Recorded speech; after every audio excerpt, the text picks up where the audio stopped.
अस्सलाम वालेकुम everyone and welcome in today's class. हमारा ये फोर्थ वीक चल रहा है in collaboration with GT Lahore and government college for women university Sialkot. और इसमें हम डिफरेंट चीज़ों को देख चुके हैं जिनमें हैकाथॉन्स भी आ जाती हैं, कोडिंग कंपटीशंस भी आ जाते हैं, और इसके साथ साथ हमने डिजिटल प्रेजेंस को भी देखा है। तो आज हम बात करेंगे पाइथन के बारे में, और ये वीक हमारा पाइथन और मशीन लर्निंग के लिए है।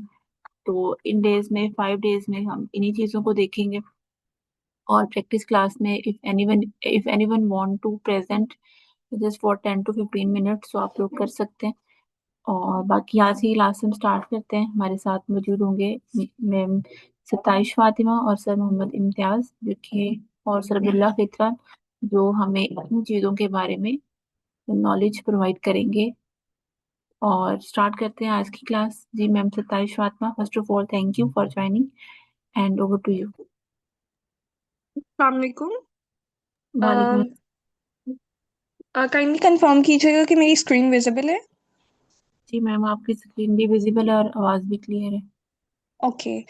तो बेसिकली हमारा जो आज का सेशन है वो पाइथन के फंडामेंटल्स के ऊपर है।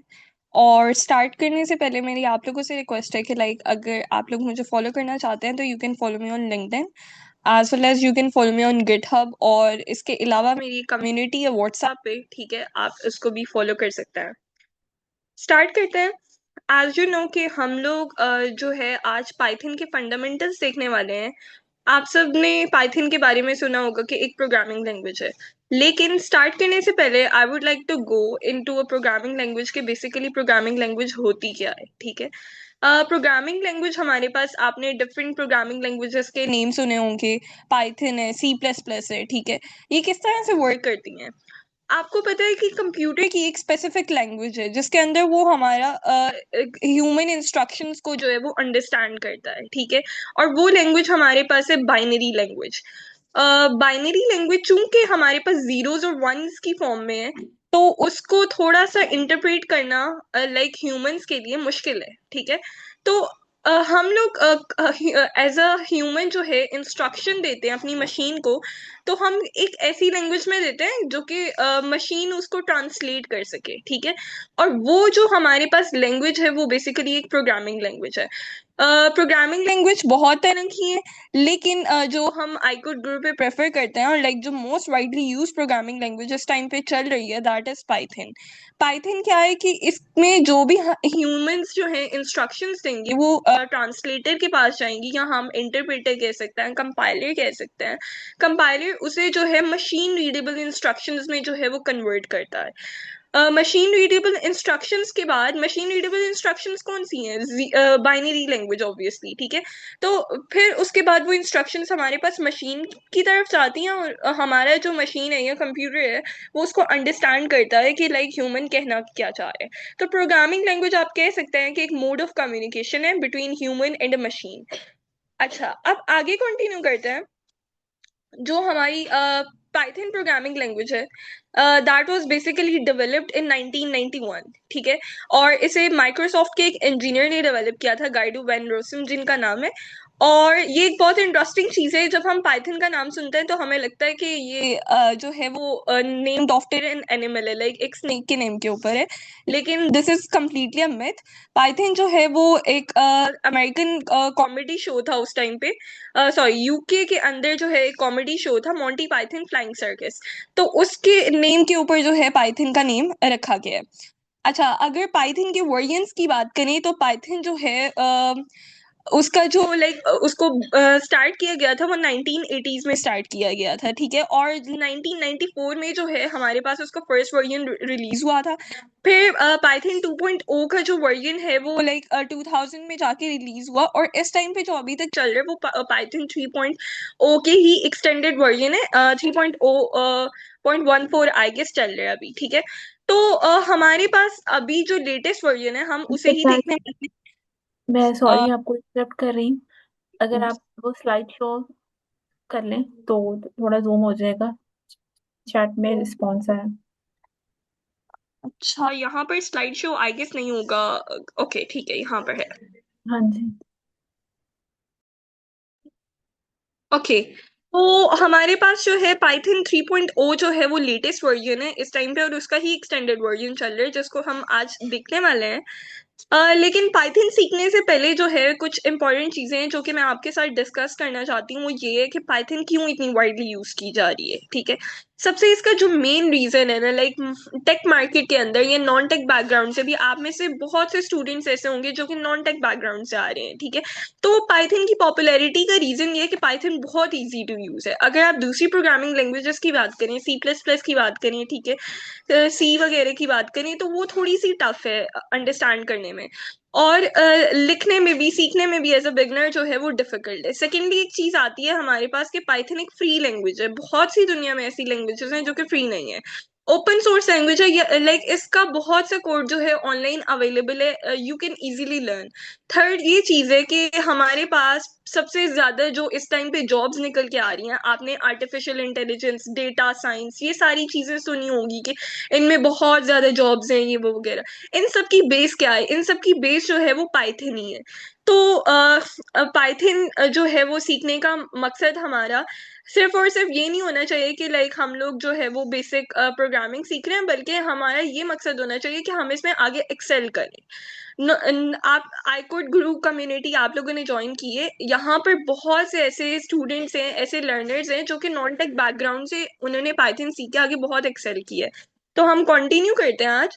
सबसे पहले जो हमारे पास पाइथन सीखने के लिए हम यूज करेंगे, आप कह सकते हैं कि कोड एडिटर टाइप, हम जो है वो गूगल कोलैब नोटबुक यूज करेंगे। और उसके लिए सबसे पहले आपने आना है गूगल, गूगल पे आना है, या कोई भी ब्राउजर आप यूज करें वहां पर आपने जाके गूगल कोलैब लिखना है। और यहाँ पर जो फर्स्ट लिंक है जो कि गूगल की तरफ से प्रोवाइड किया गया, बेसिकली एक नोटबुक है जो कि जिसमें आप जो है एज अ बिगिनर भी या बाद में भी आप पाइथन के अंदर, इसके अंदर काफी अच्छी कोडिंग कर सकते हैं। एज कम्पेयर टू, आपने वीएस कोड का नाम सुना होगा, उससे बेहतर है कि एज अ बिगिनर आप इसको यूज करें। यहाँ पर आप आके न्यू नोटबुक वाले ऑप्शन पे जाएंगे, और न्यू नोटबुक वाले ऑप्शन पे जाने के बाद स्क्रीन थोड़ी सी लोड होने में टाइम ले रही है। ओके, ये मेरे पास जो है एक बेसिक इंटरफेस आ जाता है इसका। यहाँ पर ये वाला जो है सेल जिसके आगे मुझे एक प्ले बटन भी शो हो रहा है, ये वो सेल है जिसके अंदर मैं अपना कोड लिखूंगी बेसिक। और फॉर एग्जाम्पल आप इससे पहले कोई अपना टेक्स्ट ऐड करना चाहते हैं, तो आप सिंपली इस सेल के ऊपर हवर करेंगे तो यहाँ पर आपको टेक्स्ट वाला ऑप्शन भी मिल जाएगा। लाइक आप कोई क्वेश्चन लिखना चाहते हैं, कुछ सिंपल इंग्लिश में लिखना चाहते हैं, तो आप उसको भी जो है वो यहाँ पर लिख सकते हैं। और यहाँ पर जो भी आप कोड लिख लेंगे, कोड आप हमेशा कोड सेल के अंदर लिखेंगे, और कोड सेल के बाद उस कोड को जो है रन करने के लिए ये वाला बटन यूज करेंगे। तो इसका ये थोड़ा सा बेसिक इंटरफेस है। और इसकी एक इम्पॉर्टेंट चीज ये है कि लाइक आप जब भी इस नोटबुक को ऑन करेंगे आपको इंटरनेट से कनेक्ट रहना पड़ेगा। सेकेंडली ये चीज है कि ये जो भी आपकी लाइक कोड वगैरह वो जाके आपकी गूगल ड्राइव में सेव होता है। तो हम स्टार्ट करते हैं आज का लेक्चर। आज का लेक्चर जो है हमारा बेसिक वो ये है कि लाइक हम लोग स्टार्ट करते हैं। सबसे पहले कोई भी प्रोग्रामिंग लैंग्वेज सीखने से पहले जो है लाइक हमारा जो फर्स्ट प्रोग्राम होता है वो ये होता है कि हम आउटपुट कुछ करवा सकें। ठीक है, आपने C plus plus, hope so मैं यहाँ पर यही सोच रही हूँ कि लाइक आप लोगों ने एज्यूम कर रही हूँ कि आपने सी प्लस प्लस या कोई और प्रोग्रामिंग लैंग्वेज पहले पढ़ी है। तो उसमें आप आउटपुट लेने के लिए क्या करते हैं कि आप सी आउट स्टेटमेंट्स का इस्तेमाल करते हैं। यहाँ पर हम लोग जब बात करते हैं आउटपुट की, तो हम प्रिंट फंक्शन का इस्तेमाल करते हैं। प्रिंट फंक्शन किस तरह से लिखा जाता है? ये इस तरह से लिखा जाता है कि मैं प्रिंट लिखूंगी, और उसके बाद मैं आगे पेरेंथेसिस लगाऊंगी, और पेरेंथेसिस के अंदर मैं अपनी कोई भी स्टेटमेंट लिखना चाहती हूँ तो वो मैं पास कर सकती हूँ। लेकिन यहाँ पर एक इंटरेस्टिंग चीज ये है कि जो मेरी टेक्स्ट वाली स्टेटमेंट है उसको मैं हमेशा डबल कोटेशन मार्क या सिंगल कोटेशन मार्क के अंदर लिखूंगी। लेट्स से मैं अपना फर्स्ट प्रोग्राम लिखना चाहती हूँ, हेलो वर्ल्ड। तो मेरे पास ये जो मेरा प्रोग्राम है, मैं इसको या तो डबल कोटेशन मार्क में लिख सकती हूँ। ठीक है, अब मैं इसको अगर रन करूंगी तो मेरे पास आउटपुट जो है वो बेसिकली नीचे शो क्या आएगा। और ये भी एक चीज है कि इसको जब आप फर्स्ट टाइम ओपन करते हैं और रन करते हैं तो ये रन होने में थोड़ा टाइम लेता है। तो ये मेरे पास जो है नीचे हेलो वर्ल्ड जो है वो आ गया है। सिमिलरली मैंने कहा कि हम कोई भी टेक्स्ट वाली स्टेटमेंट लिख रहे हैं, मैं उसको डबल सिंगल कोटेशन मार्क के अंदर भी जो है वो ले सकती हूँ। तो मैं यहाँ पर जो है अपनी स्टेटमेंट इसको सिंगल कोटेशन मार्क के अंदर भी आपको लेके दिखाती हूँ।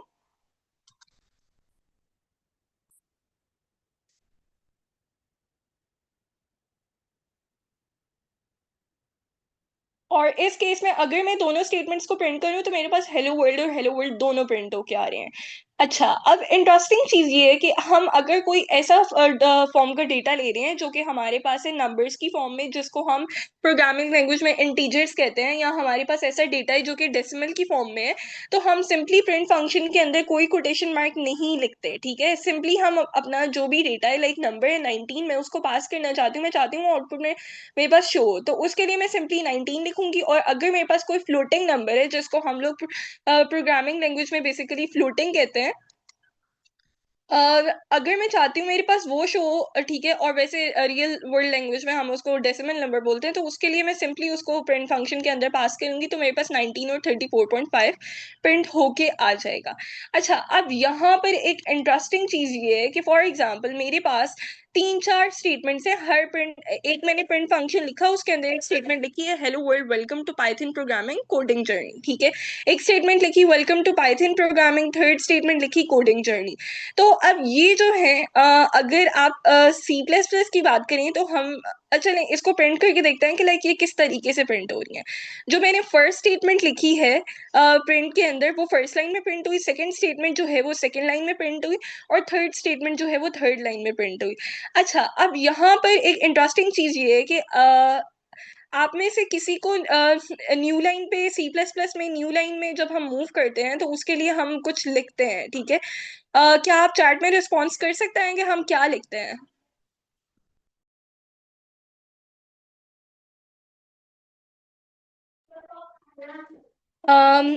मैम, काइंडली माइक अनम्यूट हो सकता है, क्योंकि मैं थोड़ा सा क्लास को ना इंटरेक्टिव बनाना चाह रही हूँ।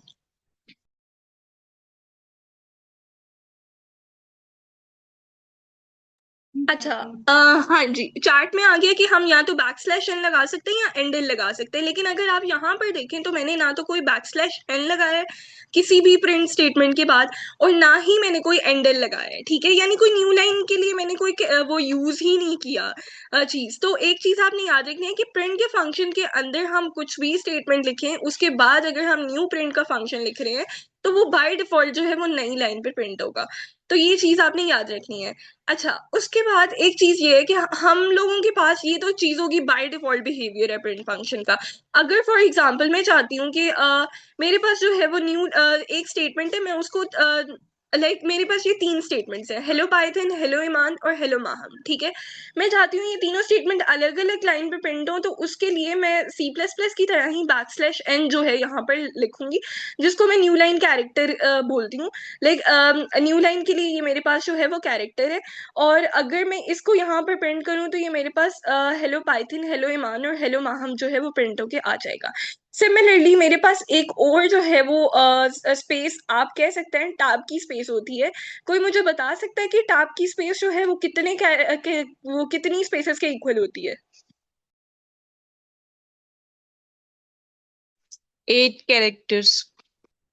एग्जैक्टली 8 कैरेक्टर्स की इक्वल होती है। और लाइक मैं हर स्टेटमेंट के बाद जो है हेलो वर्ल्ड मैं एक सेपरेट स्टेटमेंट कंसिडर करती हूँ, वेलकम टू पाइथन प्रोग्रामिंग और कोडिंग जर्नी एक सेपरेट स्टेटमेंट कंसिडर करती हूँ। तो इनके बाद मैं 8 कैरेक्टर्स की स्पेस देना चाहती हूँ, तो उसके लिए मैं बैक स्लैश टी लगाऊंगी। ठीक है, और ये मेरे पास यहाँ पर आउटपुट में जो है वो 8 कैरेक्टर्स की स्पेसेस दे देगा। तो ये चीजें थी कुछ।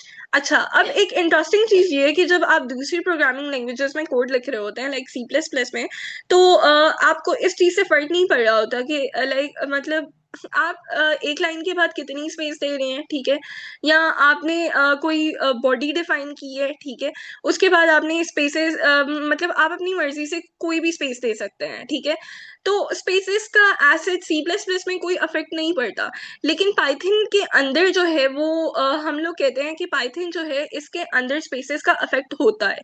और इंडेंटेशन हमारे पास क्या है? इंडेंटेशन हम उस स्पेस को कहते हैं जो कि हमारे पास किसी भी कोड की लाइन के स्टार्ट में आती है। ठीक है, अम, अगर फॉर एग्जाम्पल मैंने यहाँ पर एक स्टेटमेंट लिखी है प्रिंट हेलो वर्ल्ड, ठीक है, तो मैं जो है इसको प्रिंट करती हूँ सिंपली, यहाँ पर स्टार्ट में कोई स्पेस नहीं है, तो ये सिंपली प्रिंट हो जाएगा हेलो वर्ल्ड। लेकिन अगर मैंने कोई लाइन लिखी है, कोड की लाइन लिखी है यहाँ पर करके, ठीक है, प्रिंट हेलो वर्ल्ड, लॉजिकली जब हम सोचेंगे तो हमें लगेगा कि यहाँ पर कोई एरर नहीं आना चाहिए, लेकिन यहाँ पर एरर क्या आएगा, और एरर ये है हमारे पास कि अनएक्सपेक्टेड इंडेंट, यानी आपने बहुत ज्यादा स्पेस दी हुई है, आपको ये स्पेस जो है वो फिनिश करने की जरूरत है, और लाइक ये जो है वो नहीं तो इंडेंटेशन एरर कॉज करेगी। तो आपने हमेशा स्पेसेस का ध्यान रखना है कि कोई भी कोड की लाइन लिखने से पहले अननेसेसरी स्पेसिंग ना आए। अच्छा, इंडेंटेशन के बारे में कुछ और कॉन्सेप्ट हैं जो कि आगे हम लूप्स में जाके देख रहे होंगे, अभी स्टार्ट में मैं आपको इतना ज्यादा कंफ्यूज नहीं करना चाहती। यहाँ तक सबको क्लियर है?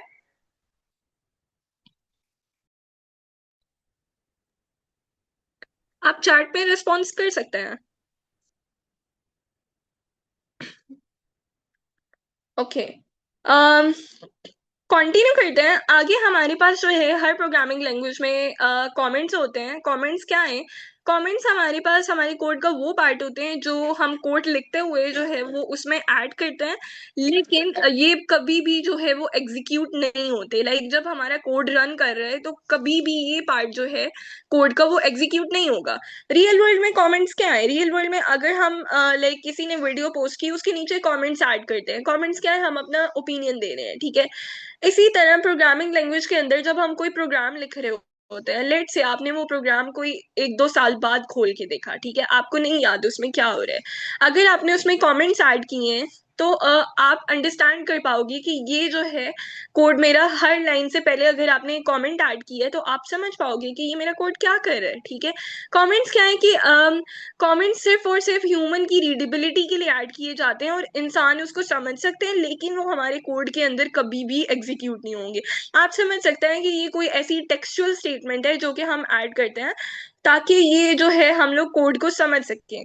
अच्छा, अब हमारे पास पाइथन के अंदर जो है दो तरह के कमेंट्स होते हैं। एक हम पहले बात कर लेते हैं सिंगल लाइन कमेंट, यानी एक लाइन के ऊपर जो है वो कमेंट हो, तो तब क्या कर सकता है, तब हमारे पास सिंगल लाइन कमेंट के लिए जो हमारे पास लाइक सिंटैक्स है वो ये है कि हम एक लाइन लिखें, this is a single line comment, मैंने एक लाइन लिखी है और मैं इससे पहले हैश ऐड कर दूं, ठीक है। तो अगर आप देखें तो यहाँ पर मेरी जो कोलैब नोटबुक है उसने इसका कलर भी चेंज कर दिया है, ग्रीन कलर में ये इंडिकेट कर रहा है कि ये जो है मेरे पास एक वो है कमेंट है, और नीचे मैंने एक स्टेटमेंट लिखी हुई है हेलो वर्ल्ड, ठीक है। अभी मैंने इसको प्रिंट के फंक्शन में नहीं लिखा, लेकिन अगर आप हाल ही इस तरह से कोई स्टेटमेंट, एक स्टेटमेंट लिखते हैं एक सेल के अंदर, तो वो एग्जीक्यूट हो सकती हैं, लेकिन ज्यादा स्टेटमेंट विदाउट प्रिंट फंक्शन आप इस तरह से लिखेंगे तो वो एग्जीक्यूट नहीं होंगी। हम बेहतर यही अप्रोच है कि अभी क्योंकि आप लोग बिगनर्स हैं तो हम इसको प्रिंट के फंक्शन के अंदर कर लेते हैं ताकि आप लोग कंफ्यूज ना हो।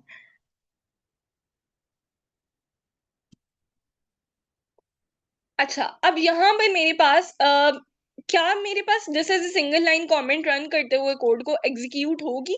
नहीं होगी, ठीक है।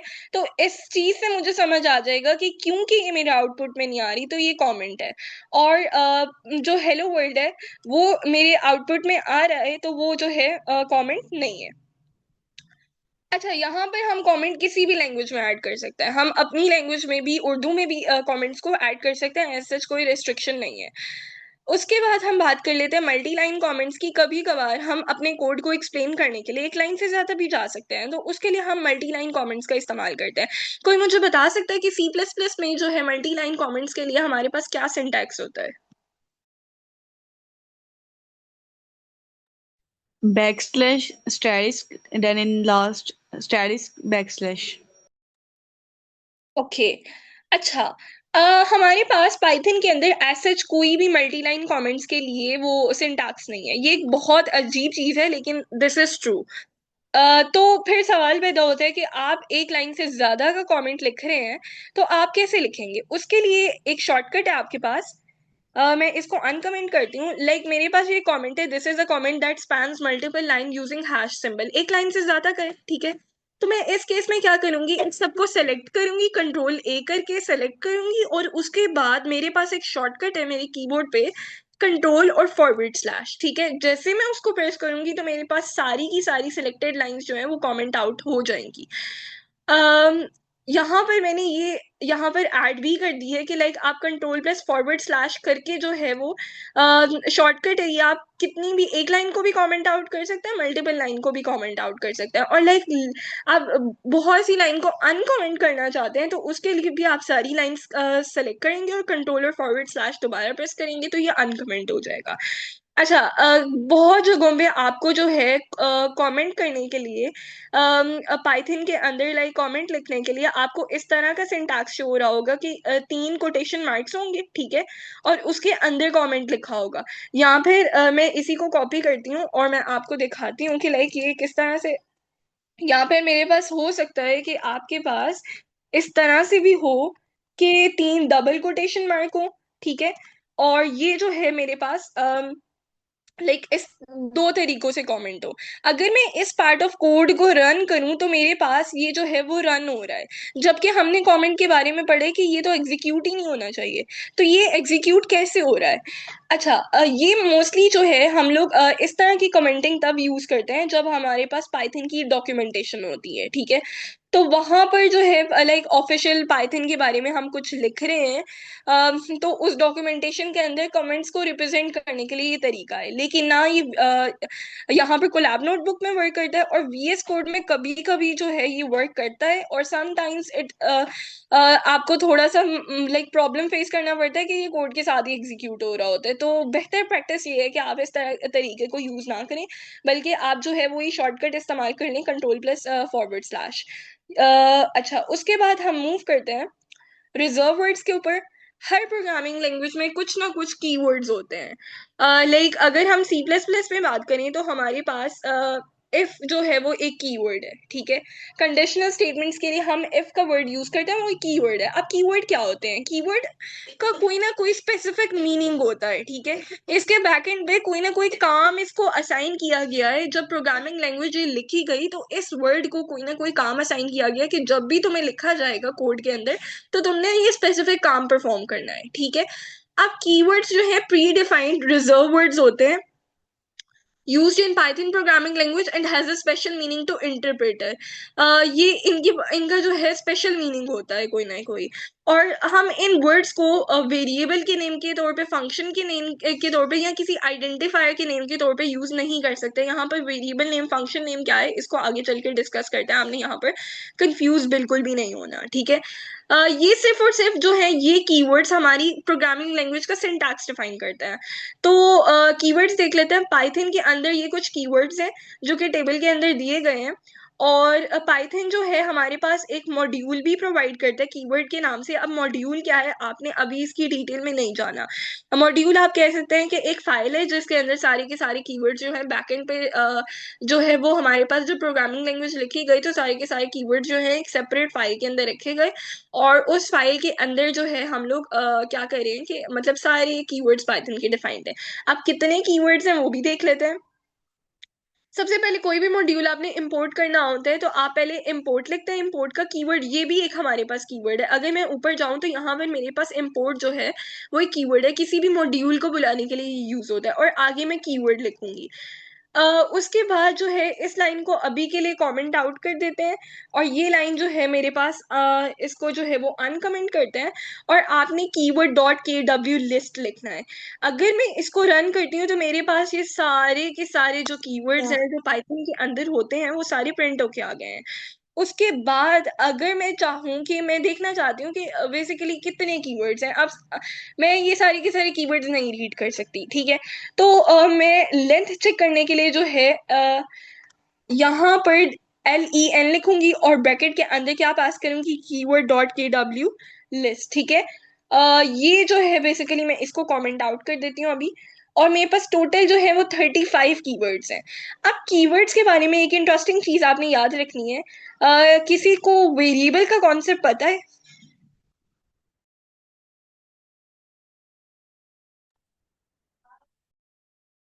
वेरिएबल एक ऐसी नेम्ड एलोकेशन होती है जिसको हम कोई ना कोई वैल्यू असाइन करते हैं और उसकी वैल्यू चेंज हो सकती है और कांस्टेंट की नहीं होती। एग्जैक्टली बिल्कुल ठीक आपने डिफाइन किया है कि लाइक हम लोग प्रोग्रामिंग लैंग्वेज में जो है वो कोई भी डेटा लिख रहे हैं तो उसको कोई ना कोई हम वेरिएबल असाइन करते हैं। अभी वेरिएबल वाले टॉपिक पे चल के हम देखेंगे कि लाइक क्यों हम वेरिएबल असाइन कर रहे हैं। और वेरिएबल का नेम हम कुछ भी रख सकते हैं, लेकिन वेरिएबल का नेम जो है वो कोई कीवर्ड नहीं हो सकता। फॉर एग्जाम्पल मैं इस टेबल पे वापस चलती हूँ, यहाँ पर मेरे पास जो है वो इफ एक कीवर्ड है, ठीक है। मैं कभी भी इफ के आगे कोई डेटा उसको असाइन नहीं करूंगी। मैं इफ को कोई वैल्यू असाइन नहीं कर सकती। अगर मैं इफ इक्वल टू 6 लिखती हूँ और वेरिएबल को प्रिंट करने की कोशिश करती हूँ तो इस केस में मेरे पास एरर आ रहा है। एरर क्या है? इनवैलिड सिंटैक्स है।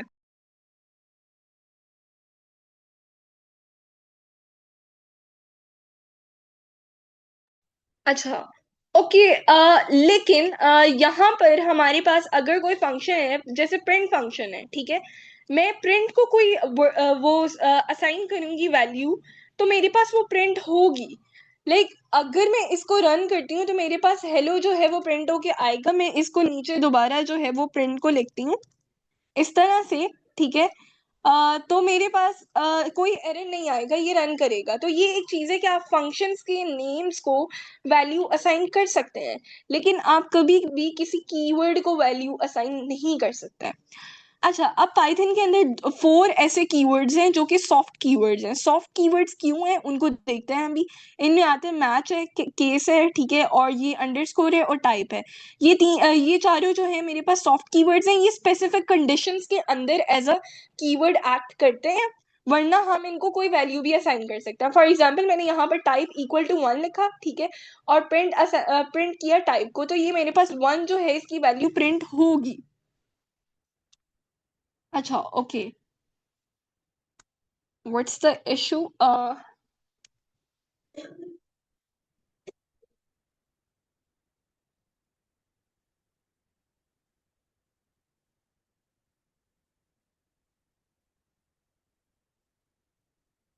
ओके, यहाँ पे मेरे पास जो है इसकी टाइप प्रिंट टाइप एक कीवर्ड है, ठीक है, लेकिन मैंने इसको वैल्यू असाइन कर दी है। ये जो है वो वैल्यू को प्रिंट करे, ये किसी स्पेसिफिक कंडीशन या सर्कमस्टांसेस के अंदर एज अ कीवर्ड बिहेव करेगा, नहीं तो हम इसको वैल्यू असाइन कर सकते हैं। लेकिन बेस्ट प्रैक्टिस ये है कि आप इसको वैल्यू असाइन ना करें। तो ये कुछ चीजें थी हमारे पास कीवर्ड्स के हवाले से। अब चलते हैं, हमारा जो मोस्ट इंपॉर्टेंट टॉपिक है दैट इज वेरिएबल। बहुत से लोगों ने कमेंट के अंदर जो हमारा चैट बॉक्स है उसके अंदर ऑलरेडी बता दिए कि वेरिएबल्स क्या होते हैं। हमारे पास हर प्रोग्रामिंग लैंग्वेज में डिफरेंट टाइप का डेटा है। आपके पास कभी कोई नंबर हो सकता है, ठीक है, कभी कोई आपके पास जो है वो स्ट्रिंग हो सकती है जिसको हम अपना टेक्स्ट वाले डेटा कहते हैं, कोई सेंटेंस हो सकता है, ठीक है। इस सेंटेंस को हम लोगों ने मेमोरी के अंदर कोई लोकेशन असाइन करनी है, ठीक है। तो मेमोरी इज अगर आप मेमोरी को विजुअलाइज करें तो वो बॉक्सेस की तरह है, ठीक है। वेरिएबल क्या है? हर बॉक्स का जो है वो एक स्पेसिफिक नेम आप कह सकते हैं। रियल में मेमोरी के अंदर बॉक्सेस के ऐसे नाम नहीं होते कि वेरिएबल, अगर हमने एक एक्स नाम का वेरिएबल रख दिया तो मेमोरी के अंदर जाके रियल में कोई एक्स नाम का जो है वो बॉक्स होगा। लॉजिकली हम सोचते हैं कि वेरिएबल जो है हमारे पास मेमोरी के अंदर जो है वो स्पेस असाइन करते हैं, ठीक है। मेमोरी के अंदर जाके एक बॉक्स रिजर्व हो जाएगा एक्स के नाम से, ठीक है।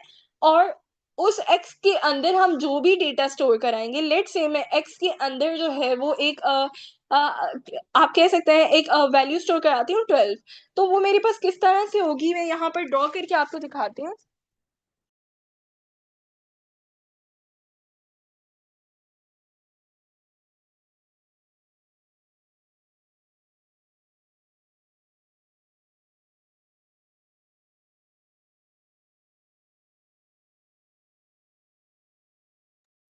इस तरह से मेरे पास जो है एक मेमोरी पड़ी हुई है, उसके अंदर जाके एक्स की वैल्यू मैं रखती हूँ 4, ठीक है। तो मेमोरी के अंदर जाके एक बॉक्स असाइन हो जाएगा जिसका नेम होगा एक्स, ठीक है, और उसके अंदर जो है कोई ना कोई हमारे पास जो भी हम वैल्यू असाइन कर रहे हैं वो स्टोर हो जाएगी। अब इस बॉक्स का कोई ना कोई स्पेसिफिक एड्रेस होगा। तो आपने एक चीज याद रखनी है कि हर वेरिएबल का कोई ना कोई स्पेसिफिक एड्रेस होता है, और कोई दो वेरिएबल्स का एड्रेस जो है वो सेम नहीं हो सकता। तो ये वेरिएबल को डिफरेंशिएट करने के लिए चीजें होती हैं। और इन अगर आप सिंपल टर्म्स में बात करें तो वेरिएबल्स क्या है? हमारे पास कंटेनर्स है। तो कंटिन्यू करते हैं। A variable in Python is a named storage location.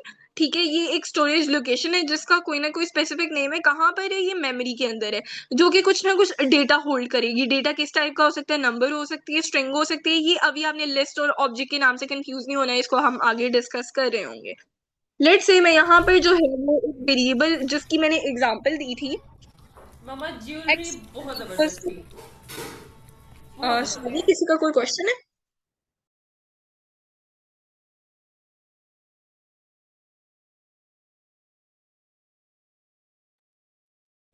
Okay, x equal to 20। ठीक है, मैं इस x की वैल्यू को जो है वो प्रिंट करवाना चाहती हूँ, तो मैं उसके लिए क्या करूंगी? प्रिंट फंक्शन का यूज करूंगी। और वेरिएबल को जब भी हम प्रिंट करवाएंगे इसके इर्द गिर्द कोटेशन मार्क्स नहीं लगाते, ये चीज आपने याद रखनी है। What's the issue? ओके,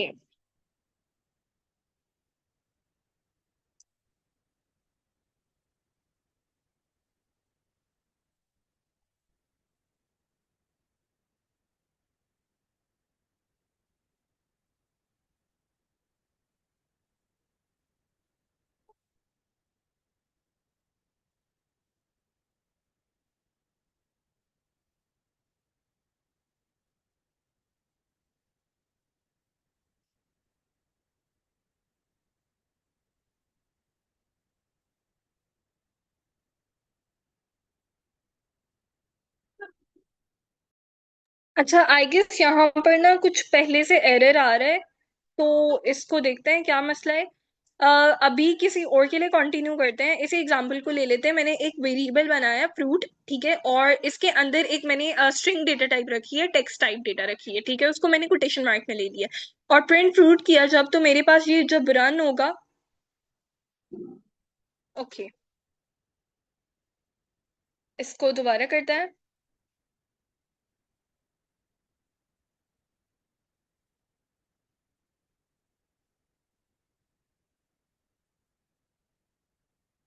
मैं अपनी कोलैब नोटबुक दोबारा से शट करके ऑन करती हूँ। आई गेस पता नहीं क्या इशू आ रहा है। सर इम्तियाज, आप एक्सप्लेन कर सकते हैं कि क्यों रन नहीं कर रहा?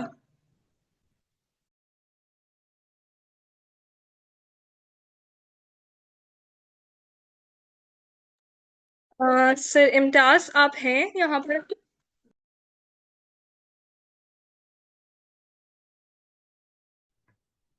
अस्सलाम वालेकुम मैम। वालेकुम अस्सलाम। जी मैम, आप क्या पूछ रही थी? एक्चुअली मैं यहाँ पर कोड रन करने की कोशिश कर रही हूँ, लेकिन सेम टाइप ऑफ एरर आ रहा है हर सेल के अंदर। मैम, आपका कोड तो बिल्कुल सही है। इसको दोबारा से रीलोड करें अपनी आई गेस नोटबुक को मेरी ना। कोलैब नोटबुक में कोई इशू है। मैं स्क्रीन शेयर करके दोबारा स्टॉप जी, करके दोबारा इसको करती हूँ। रीलोड करेंगे तो वो सही हो जाएगा। Code okay. सही है आपका।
ओके, चार्ट पे एक क्वेश्चन है कि जब हम प्रिंट करवाते हैं तो सेमीकोलन, अच्छा यहाँ पर हम लोग सेमीकोलन यूज नहीं करते।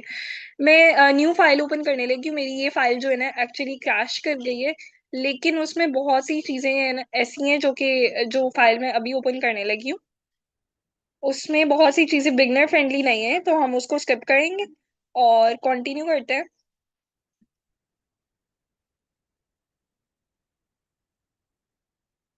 अच्छा, यहाँ पर मेरे पास जो है वो एक बेसिकली मैंने वेरिएबल डिफाइन किया हुआ है, ठीक है। फ्रूट के नेम से हम वेरिएबल का नेम कुछ भी रख सकते हैं, और उसको इक्वल, मैंने ये बेसिकली असाइनमेंट ऑपरेटर है, ठीक है। आगे मैंने उसको चेरी असाइन किया है, और अगर मैं इसको प्रिंट करूंगी तो मेरे पास चेरी आएगा। यहाँ पर मैं एक और न्यू कोड सेल बना लेती हूँ और x इक्वल टू रख लेते हैं हम 10 रख लेते हैं, ठीक है। इस केस में अगर मैं प्रिंट करवाना चाहती हूँ तो मैं प्रिंट x करूंगी जब, तो यहाँ पर अगर मैं इसको प्रिंट करूँ तो मेरे पास 10 जो है वो प्रिंट होके आ जाएगा। अच्छा, ये फाइल जो मैंने अभी ओपन की है this is not beginner friendly, तो इसमें हम बहुत सी चीजें स्किप कर रहे होंगे, तो कंटिन्यू करते हैं। अच्छा, यहाँ पर अब लाइक मैंने एक नेम डिफाइन की है जिसको मैंने टेक्स्ट के अब यहाँ पर नेम्स के लिए या कोई भी हम टेक्सचुअल डेटा ले रहे होंगे उसको हम स्ट्रिंग बोलेंगे। एज मैंने 20 रखी है, ठीक है। मार्क्स मैंने 34.5 रखे हैं। लाइक मेरे पास 3 डिफरेंट वैल्यूज हैं, एक फ्लोटिंग वैल्यू है, एक इंटीजर वैल्यू है, और एक जो है मेरे पास क्या है, स्ट्रिंग वाली वैल्यू है, ठीक है। अगर इस केस में मैं इन तीनों को प्रिंट करवाती हूँ तो मेरे पास इन तीनों की जो वैल्यू है वो प्रिंट हो जाएगी। सिमिलरली हम लोग अपने प्रिंट के फंक्शन के अंदर जो है वो स्टेटमेंट भी पास कर सकते हैं कोई ना कोई। लाइक जैसे हम लोग सी प्लस प्लस में क्या करते हैं कि हम सी आउट स्टेटमेंट लिखते हैं और उसमें कोई हम स्टेटमेंट साथ प्रिंट करवाना चाहते हैं तो वो भी हम कर सकते हैं। लाइक माई नेम इज लिखेंगे और इसको कोटेशन मार्क के अंदर कर लेंगे, फिर हम कॉमा लगाएंगे और अपने वेरिएबल का नेम लिखेंगे, और वेरिएबल का name without any quotation mark होगा। इसी तरह माई एज इज को मैं प्रिंट कराना चाहती हूँ एज की वैल्यू के साथ, तो उसके लिए मैं माई एज इज को कोटेशन मार्क के अंदर लिखूंगी, कॉमा लगाऊंगी और एज लिखूंगी। तो मैं इसको रन करूंगी तो my name is Arooj, my age is जो है वो 20 आ जाएगी। ये इन सारी चीजों को अभी के लिए हम स्किप कर रहे होंगे क्योंकि this is not beginner friendly. अगर मैं इसकी डिटेल में चली गई तो बहुत ज्यादा हमारे पास टाइम चला जाएगा। अच्छा, अभी वेरिएबल्स के रूल्स की तरफ आते हैं। सबसे पहले हमारे पास वेरिएबल को लिखने के जो रूल्स हैं वो क्या है कि variable can be combination of upper case, lower case, digit and underscore. Variable के अंदर हम अपर केस लेटर लिख सकते हैं, लोअर केस लेटर लिख सकते हैं, ठीक है, डिजिट्स लिख सकते हैं और अंडरस्कोर लिख सकते हैं, ठीक है। फॉर एग्जाम्पल मैंने यहाँ पर नेम 1 लिखा है, इसके अंदर जो है मेरे पास लोअर केस है सारी की सारी मेरी अल्फाबेट्स और एक डिजिट है। तो इस केस में अगर मैं इसको प्रिंट करने की कोशिश करती हूँ तो मेरे पास आई कोड गुरु जो इसको मैंने वैल्यू असाइन की है वो प्रिंट होके आ जाएगी। लेकिन हम वेरिएबल के नेम के अंदर स्पेशल कैरेक्टर्स नहीं यूज कर सकते। For example at the rate का जो सिंबल है इसको नहीं कर सकते। लाइक अगर मैं string at the rate define करती हूँ और इसको प्रिंट करूंगी तो मेरे पास इनवैलिड सिंटैक्स आ जाएगा। इनवैलिड सिंटैक्स क्यों आ रहा है? क्योंकि हम वेरिएबल के नेम के अंदर कोई special characters like sign of exclamation mark अगर मैं यहाँ पर लिखूं, ठीक है, तो वो भी मैं जो है नहीं कर सकती। उस केस में भी मेरे पास क्या आएगा, एरर आएगा। वेरिएबल के नेम के अंदर कोई भी स्पेस नहीं होनी चाहिए। फॉर एग्जाम्पल यहाँ पर मैंने यूजर नेम लिखा है और मैं उसको स्पेस दूं, ठीक है, और यहाँ पर इसको मैं जो है वो प्रिंट के फंक्शन के अंदर अगर पास कर देती हूँ तो इस केस में मेरे पास क्या होगा कि ओके, इसके अंदर भी स्पेस दे देते हैं और इस केस में मेरे पास इनवैलिड सिंटैक्स आएगा। लेकिन अगर मैं यही स्पेस फिनिश कर दूंगी तो हम लोग क्या करेंगे, अगर तब इसको प्रिंट करते हैं तो उस केस में मेरे पास कोई भी जो है वो लाइक नहीं आएगा, एरर नहीं आएगा। उसके बाद वेरिएबल का नेम कभी भी, वेरिएबल के नेम के अंदर हम डिजिट को डिफाइन कर सकते हैं लेकिन वेरिएबल के नेम के स्टार्ट में हम डिजिट नहीं लिख सकते। This is the rule of Python. For example मेरे पास यहाँ पर एक कोड लिखा हुआ है जिसको मैं अनकमेंट कर लेती हूँ, one name is equal Python और प्रिंट वन नेम। अब यहाँ पर स्टार्ट में कोई डिजिट है, ठीक है, इस सारे को जो है मैं कमेंट आउट कर देती हूँ और अगर मैं इसको प्रिंट करूंगी तो मेरे पास एरर आ जाएगा, ठीक है। एरर क्या है? इनवैलिड डेसिमल लिटरल, यानी हम डेसिमल नंबर्स को या फिर लाइक मतलब कोई भी डेसिमल को हम स्टार्ट में नहीं लिख सकते। लेकिन अगर मैं इसी को कमेंट आउट कर दूं इस पार्ट ऑफ कोड को, और मैंने कोई डिजिट जो है सेंटर में या वेरिएबल के नेम के एंड में लिखा है, जैसे नेम 1 लिखा है या नेम के सेंटर में लिखा है, उस केस में अगर मैं रन करूंगी तो मेरे पास उसकी वैल्यूज जो है वो प्रिंट होके आ रही हैं। थर्ड एक चीज ये है कि वेरिएबल का नेम जो है वो इजी टू यूज होना चाहिए और डिस्क्रिप्टिव होना चाहिए, ठीक है। इजी टू यूज क्यों होना चाहिए? क्योंकि फॉर एग्जाम्पल आप एक कोड लिख रहे हैं, ठीक है, उस पे हो सकता है कोई और डेवलपर भी काम कर रहे हो, ठीक है। तो आप ऐसे वेरिएबल्स के नेम रखें जो दूसरों को भी समझ आए। और सेकेंडली एक चीज ये भी, आप अपना कोड बहुत साल बाद भी देख रहे हैं तो तब भी आपको समझ आनी चाहिए कि आपने क्या लिखा है। वैसे इसको ना करने से भी कोई मसला नहीं आएगा, उस केस में भी ये प्रिंट होगा। लाइक अगर आप वेरिएबल के नेम डिस्क्रिप्टिव नहीं रखते तो तब भी प्रिंट हो जाएगा। लेकिन बेस्ट प्रोग्रामिंग प्रैक्टिस क्या है कि हम लोग जो है वेरिएबल के नेम वो डिस्क्रिप्टिव रखें। लाइक मैंने यहाँ पर s इज इक्वल 3600 है, तो मुझे यहाँ पे पता नहीं लग रहा कि s की क्या है, ठीक है। s में किसकी बात कर रही हूँ। लेकिन अगर मैंने यहाँ पर SEC लिखा है यानी सेकंड लिखा है, तो मुझे एक चीज क्लियरली पता लग रही है कि ये सेकंड की जो है वो वैल्यू है। दोनों केसेस में वैल्यूज प्रिंट हो रही हैं, 3600 और 4500, ये दोनों प्रिंट हो रही हैं। लेकिन एक चीज में मुझे क्लियरली अंडरस्टैंड मैं कर पा रही हूँ कि ये सेकंड्स की वैल्यू, और एक में मैं कर रही हूँ कि ये s है। तो ये चीजें हमने थोड़ी सी ध्यान में रखती हैं। दूसरी ये चीज है कि हम वेरिएबल के नेम को कभी भी डिजिट से तो नहीं स्टार्ट कर सकते, लेकिन ये इंटरेस्टिंग चीज है कि हम अंडरस्कोर से स्टार्ट कर सकते हैं।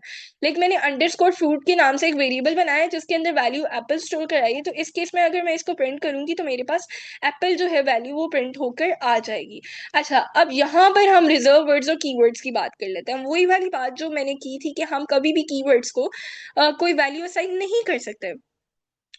अगर मैं असाइन करने की कोशिश करूंगी तो मेरे पास जो है वो एरर आएगा। और हम वैल्यू कब असाइन करते हैं? जब हम कोई वेरिएबल बना रहे होते हैं, ठीक है। तो अगर मैं इफ इक्वल टू 10 करती हूँ तो प्रिंट इफ करती हूँ तो इनवैलिड सिंटैक्स आ जाएगा। लेकिन एक चीज आपने याद रखनी है, फोर हमने सॉफ्ट कीवर्ड्स पढ़े थे, टाइप, मैच, केस और अंडरस्कोर। उस केस में हम उनको वैल्यू असाइन कर सकते हैं, वो सिर्फ स्पेसिफिक कंडीशंस के अंदर जो है हमारे पास एज अ कीवर्ड बिहेव करेंगी। उसके बाद हम बात कर लेते हैं डेटा टाइप की, जो कि हमारे पास मोस्ट इंपॉर्टेंट टॉपिक है। डेटा टाइप क्या है? डेटा है हमारे पास डिफरेंट टाइप का है। कभी आपको डिफरेंट वैल्यूज के साथ फेस करना पड़ रहा है, कभी आप नंबर्स के साथ फेस कर रहे हैं जिनको हम इंटीजर्स कह रहे हैं, कभी आप जो है वो स्ट्रिंग्स के साथ फेस कर रहे हैं जिनको हम टेक्स्ट टाइप का डेटा कह रहे हैं, ठीक है। कभी आप फ्लोटिंग वैल्यूज के साथ। तो डेटा को डिफरेंट कैटेगरीज में कैटेगराइज करना, ठीक है, ये अंडरस्टैंड करना कि ये जो है डेटा ये इस कैटेगरी से बिलोंग करता है, ये डेटा इस कैटेगरी से बिलोंग करता है, उसको डेटा टाइप कहते हैं, ठीक है। अब हमारे पास जो टेबल देख लेते हैं, ये बेसिकली मेरे पास एक चार्ट है, इसको देख लेते हैं। हमारे पास जो न्यूमेरिक टाइप का डेटा होता है उसमें हमारे पास इंटीजर्स आ जाते हैं, फ्लोटिंग वैल्यूज आ जाती हैं जिसको हम सिंपल लैंग्वेज में फ्लोट बोलते हैं, कॉम्प्लेक्स आ जाते हैं, बूलियन आ जाते हैं, ठीक है। अगर सीक्वेंस टाइप का डेटा से क्या मतलब है कि लाइक इसके अंदर बहुत से कैरेक्टर्स हो सकते हैं, बहुत सी कलेक्शन हो सकती है, बहुत सारा डेटा हो सकता है इसमें, ठीक है। तो उसमें हमारे पास स्ट्रिंग आ जाती है, लिस्ट आ जाती है और टपल्स आ जाती हैं। आपने C++ पढ़ी होगी, वहां पर आपने लिस्ट और टपल्स का कॉन्सेप्ट नहीं पढ़ा होगा। सिमिलरली हमारे पास सेट टाइप का डेटा होता है, ठीक है, नन टाइप का होता है, फिर एक मैपिंग टाइप होती है जिसको हम डिक्शनरी कह रहे होते हैं। आज हम इन सबको देखेंगे।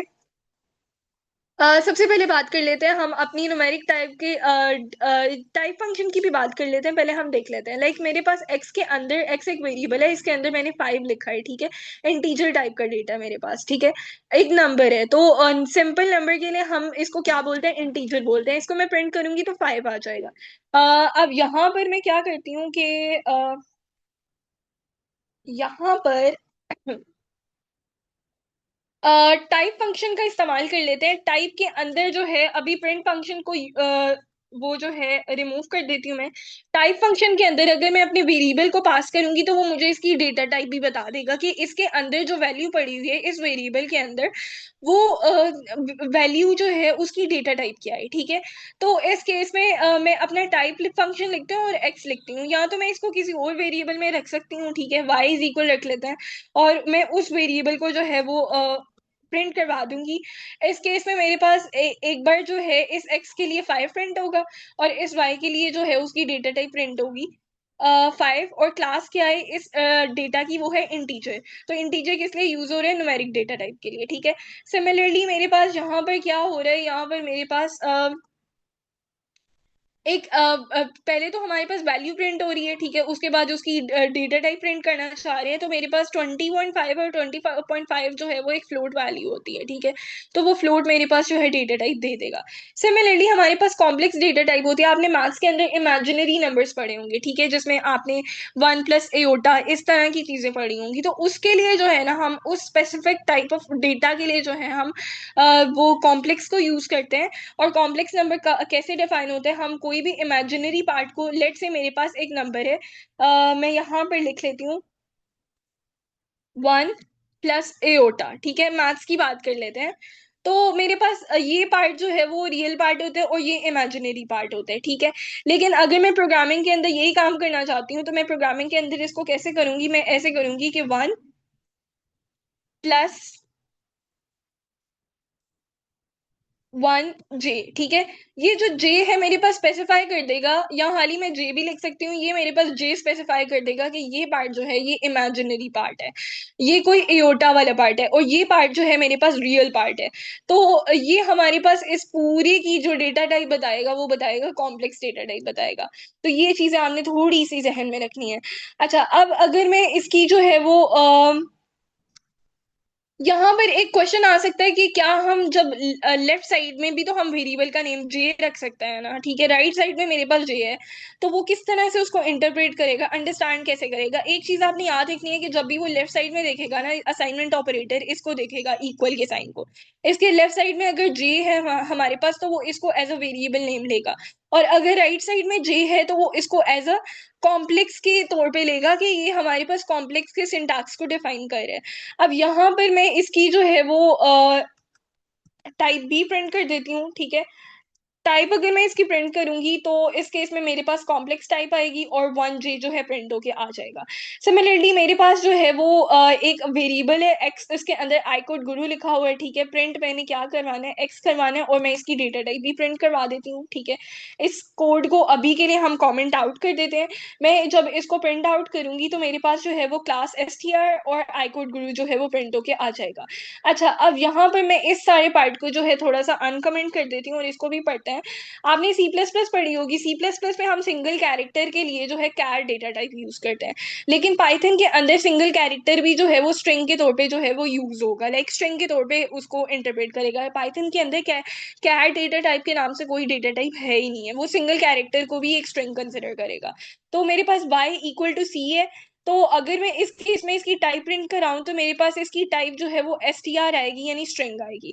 फिर मेरे पास आ जाती है लिस्ट। अभी के लिए आपने लिस्ट का सिंपल सिंटैक्स याद रखना है कि लिस्ट हमारे पास जो है ना वो स्क्वायर ब्रैकेट से डिफाइन होती है, ठीक है। और इसके अंदर अंदर हम किसी भी टाइप का डेटा जो है ना वो स्टोर करा सकते हैं, और हर डेटा को हम जो है, हर एलिमेंट को जो है वो हम सेपरेट करते हैं कॉमा से।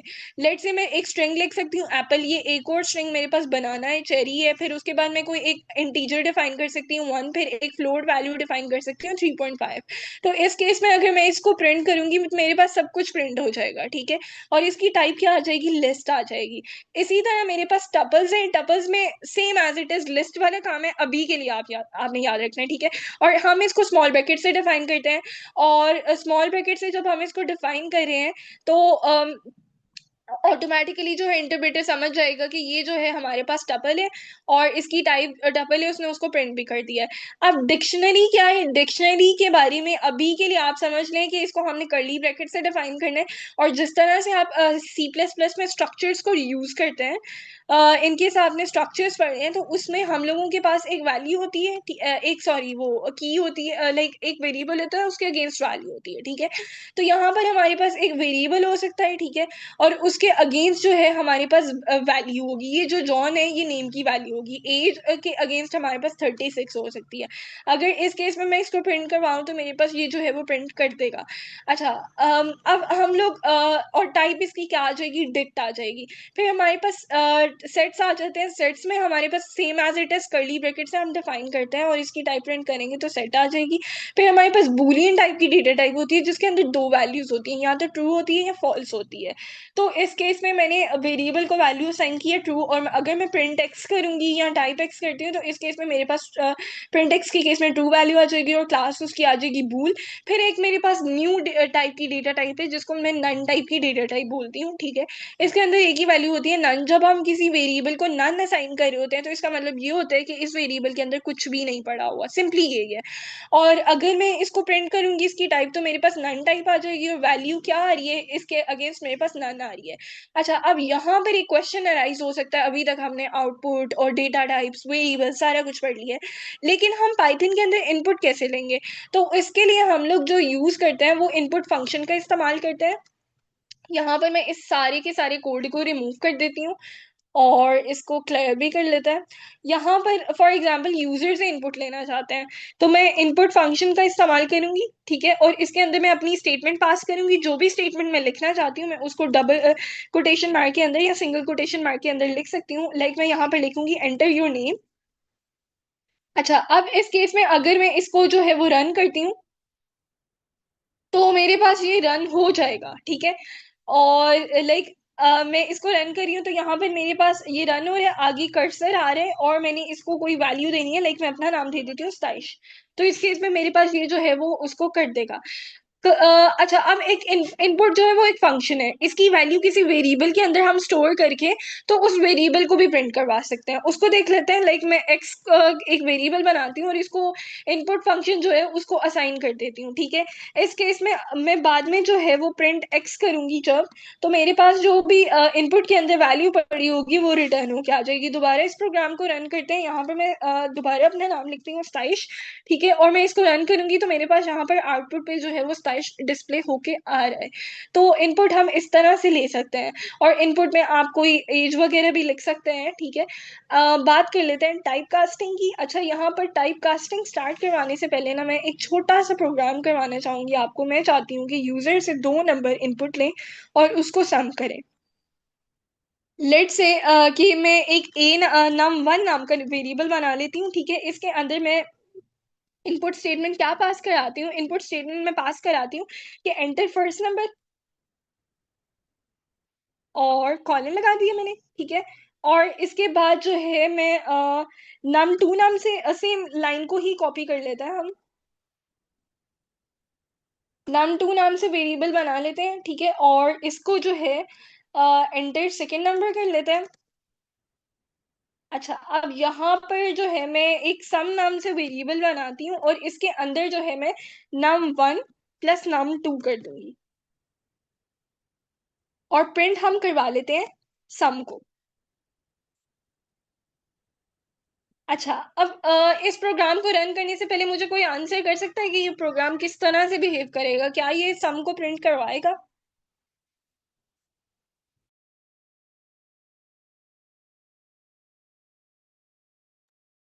एनीवन, कोई भी आंसर कर सकता है। आप चैट में भी रिस्पॉन्स कर सकते हैं।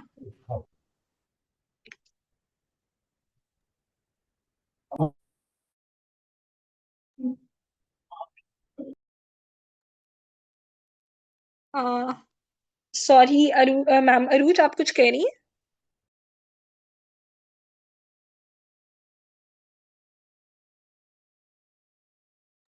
ओके, मिनाहिल शहजाद का रिप्लाई आया है कि हम वैल्यूज को ऐड करेंगे और डिस्प्ले करेंगे, ठीक है। एग्जैक्टली मैं भी ये सोच रही हूँ। अब मैं इसको रन करके देखती हूँ, रन करके देखते हैं। पहले मैंने फर्स्ट नंबर एंटर करना है, 23 एंटर करती हूँ। सेकंड नंबर में एंटर करूंगी 20। आंसर मेरे पास जो है वो आना चाहिए 43 आना चाहिए, ठीक है। देखते हैं कि क्या ये ऐसे ही प्रिंट कर रहे हैं। नहीं, ये मेरे पास 2320 प्रिंट कर रहा है। अब ये ऐसा क्यों हो रहा है? आपने एक चीज याद रखनी है जी। मलाइका, कोई क्वेश्चन?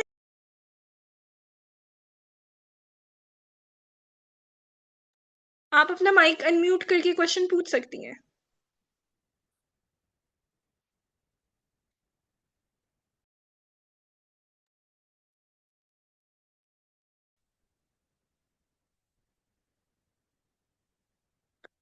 मैम अरूज, आपने इनको माइक की एक्सेस दी हुई है?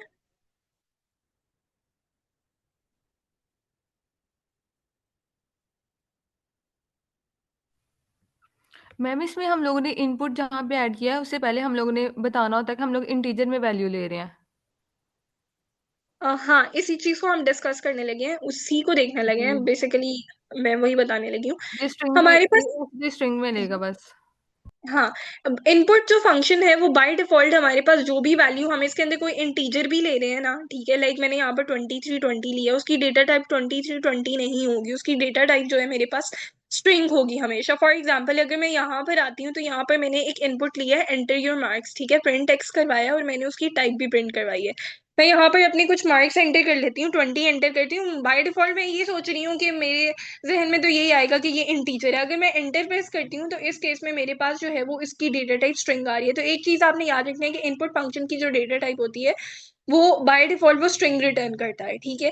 तो यहाँ पर हम तब तक सम परफॉर्म नहीं कर सकते जब तक कि हम इन दोनों को जो है num1 और num2 को, इनकी वैल्यूज को इंटीजर में कन्वर्ट ना कर दें। उसके लिए हम जो कॉन्सेप्ट यूज करते हैं that is type casting. Type casting क्या है कि हम एक डेटा टाइप को दूसरी डेटा टाइप में कन्वर्ट करें। लाइक यहाँ पर इनपुट का फंक्शन मुझे स्ट्रिंग वैल्यू रिटर्न करे, मैं चाहती हूँ ये मुझे स्ट्रिंग डेटा टाइप रिटर्न ना करे, ये मुझे इंटीजर डेटा टाइप रिटर्न करे, तो मैं उसके लिए टाइप कास्टिंग करूंगी। अब टाइप कास्टिंग किस तरीके की होती है हम देख लेते हैं। हमारे पास दो तरह की टाइप कास्टिंग होती है, एक होती है एक्सप्लिसिट टाइप कास्टिंग और एक होती है इम्प्लिसिट टाइप कास्टिंग। पहले एक्सप्लिसिट टाइप कास्टिंग को डिस्कस कर लेते हैं। लेट से मैंने वही वाला प्रोग्राम जो है मैं उसी को कॉपी करती हूँ यहाँ पर और उसी की हम टाइप कास्टिंग करके देखते हैं।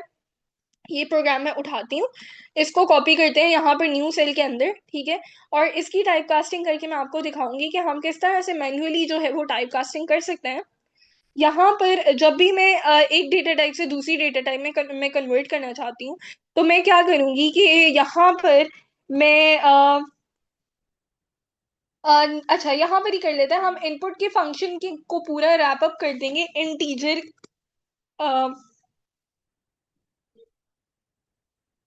इंट जो है वो वाले फंक्शन के अंदर, ठीक है। इंट हमारे पास जो है वो एक फंक्शन है और इसके अंदर इनपुट का पूरा फंक्शन पास कर देंगे। अब इनपुट जो भी वैल्यू रिटर्न करेगा इंटीजर वाला फंक्शन जो है वो उसको इंटीजर के अंदर कन्वर्ट कर देगा। हम सेम बिहेवियर जो है वो इस सेकंड के साथ भी करेंगे। सेकंड जो हम इनपुट ले रहे हैं इसको भी हम इंट कर देंगे, ठीक है। और इस केस में अगर अब मैं रन करूंगी इसको तो मेरे पास इनपुट का फंक्शन जो भी वैल्यू रिटर्न करेगा वो जो है मेरे पास इंट उसको इंटीजर में कन्वर्ट कर देगा और सम जो है उसका सिंपली सम प्रिंट करा देगा। अगर मैं फर्स्ट नंबर 23 एंटर करती हूँ, सेकंड नंबर 20 एंटर करती हूँ, इस केस में मैं अगर इसको करूंगी तो मेरे पास जो है वो 43 सम प्रिंट होके आ जाएगा। तो यहाँ से आपको थोड़ा सा क्लियर हो गया होगा कि लाइक हम लोग टाइप कास्टिंग क्यों कर रहे हैं, ठीक है। अच्छा, अब हमारे पास ये तो बात कर ली थी, मैंने स्ट्रिंग को इंटीजर में कन्वर्ट किया। अगर मैं स्ट्रिंग को जो है वो फ्लोट में कन्वर्ट करना चाहती हूँ, लेट से मेरे पास कोई स्ट्रिंग है जो डबल कोटेशन मार्क के अंदर 4.5 लिखा हुआ है, मैं उसको फ्लोट में कन्वर्ट करवाना चाहती हूँ तो मैं फ्लोट का फंक्शन यूज कर सकती हूँ। इसी तरह मैं किसी डेटा टाइप को स्ट्रिंग के अंदर कन्वर्ट कराना चाहती हूँ तो मैं उसके लिए str का यूज कर सकती हूँ, लाइक फंक्शन यूज कर सकती हूँ। ये मेरे पास एक्सप्लिसिट डेटा टाइप की एग्जाम्पल है। अच्छा, यहाँ पर हम इम्प्लिसिट डेटा टाइप को इतना डिस्कस नहीं कर रहे होंगे क्योंकि टाइम कम है और लाइक बेसिक चीजें हम कवर कर रहे हैं तो अभी के लिए हम इसको डिस्कस नहीं करते। नेक्स्ट मूव करते हैं हम ऑपरेटर्स की बात कर लेते हैं। हर प्रोग्रामिंग लैंग्वेज में हमारे पास कोई ना कोई स्पेसिफिक ऑपरेटर्स होते हैं। ऑपरेटर्स क्या है, हमारे पास ऑपरेशंस परफॉर्म कर रहे हैं। ऑब्वियसली मैथ्स में भी हमने ऑपरेटर्स पढ़े हैं जो कि हमारे पास वैल्यूज के ऊपर जो है वो ऑपरेशंस परफॉर्म कर सकता है। जिन वैल्यूज के ऊपर या जिन वेरिएबल्स के ऊपर ऑपरेशन परफॉर्म हो रहे होते हैं हम उनको ऑपरेंड बोलते हैं। अब पाइथन के अंदर किस टाइप के ऑपरेटर्स होते हैं, अरिथमेटिक होते हैं, रिलेशनल, असाइनमेंट, लॉजिकल ऑपरेटर्स होते हैं, फिर मेंबरशिप, आइडेंटिटी ऑपरेटर होते हैं और बिटवाइज ऑपरेटर होते हैं। जो आज की क्लास में हम डिस्कस कर रहे होंगे वो बेसिकली हम ये वाले चार डिस्कस कर रहे होंगे और बाकी जो है ये इन डिटेल अगर कोई पाइथन का कोर्स आता है आगे तो हम उसमें देख लेंगे। तो सबसे पहले स्टार्ट करते हैं अरिथमेटिक ऑपरेटर। अरिथमेटिक ऑपरेटर हमारे पास क्या है, वही मैथ्स वाले ऑपरेटर्स जो कि हमें एडिशन, सब्ट्रैक्शन, मल्टीप्लिकेशन, डिवीजन के अंदर हेल्प करता है। लाइक फॉर एग्जांपल मैं दो नंबर्स को ऐड कराना चाहती हूँ तो मैं उसके लिए जो है वो एडिशन कराना चाहती हूँ तो उसके लिए प्लस का साइन यूज करूंगी और प्लस का साइन मेरे पास क्या है कि एडिशन ऑपरेटर है, और ये दो ऑपरेंड्स को, जो दो वैल्यूज को ऐड करते हैं। मैंने x के अंदर 5 रख लिया, y के अंदर 3 मैं प्रिंट करवाना चाहती हूँ, x + 5 तो 8 प्रिंट होके आ जाएगा। सब्ट्रैक्शन करवाना चाहती हूँ तो वही माइनस का साइन जिस तरह से हम मैथ्स में करते हैं, x = 5 y = 3 तो प्रिंट करवाएंगे 5 - 3 तो 2 आ जाएगा। अच्छा, यहाँ पर इंटरेस्टिंग चीज ये है कि अगर मेरा फर्स्ट ऑपरेंड जो है सेकंड से छोटा हो जाता है, ठीक है, और मैं सब्ट्रैक्शन परफॉर्म कर रही हूँ, तो आंसर जो नेगेटिव में चला जाएगा तो वो उसको नेगेटिव को भी प्रिंट कर देगा। लाइक मैंने 2 - 3 किया यहाँ पर, तो मेरे पास -1 आ जाएगा। सिमिलरली मैं मल्टीप्लीकेशन परफॉर्म करना चाहती हूँ, तो मल्टीप्लीकेशन के अंदर हम अगर मैथ्स की बात करें तो मैथ्स में हमारे पास कुछ इस तरह से सिंबल होते हैं, ठीक है।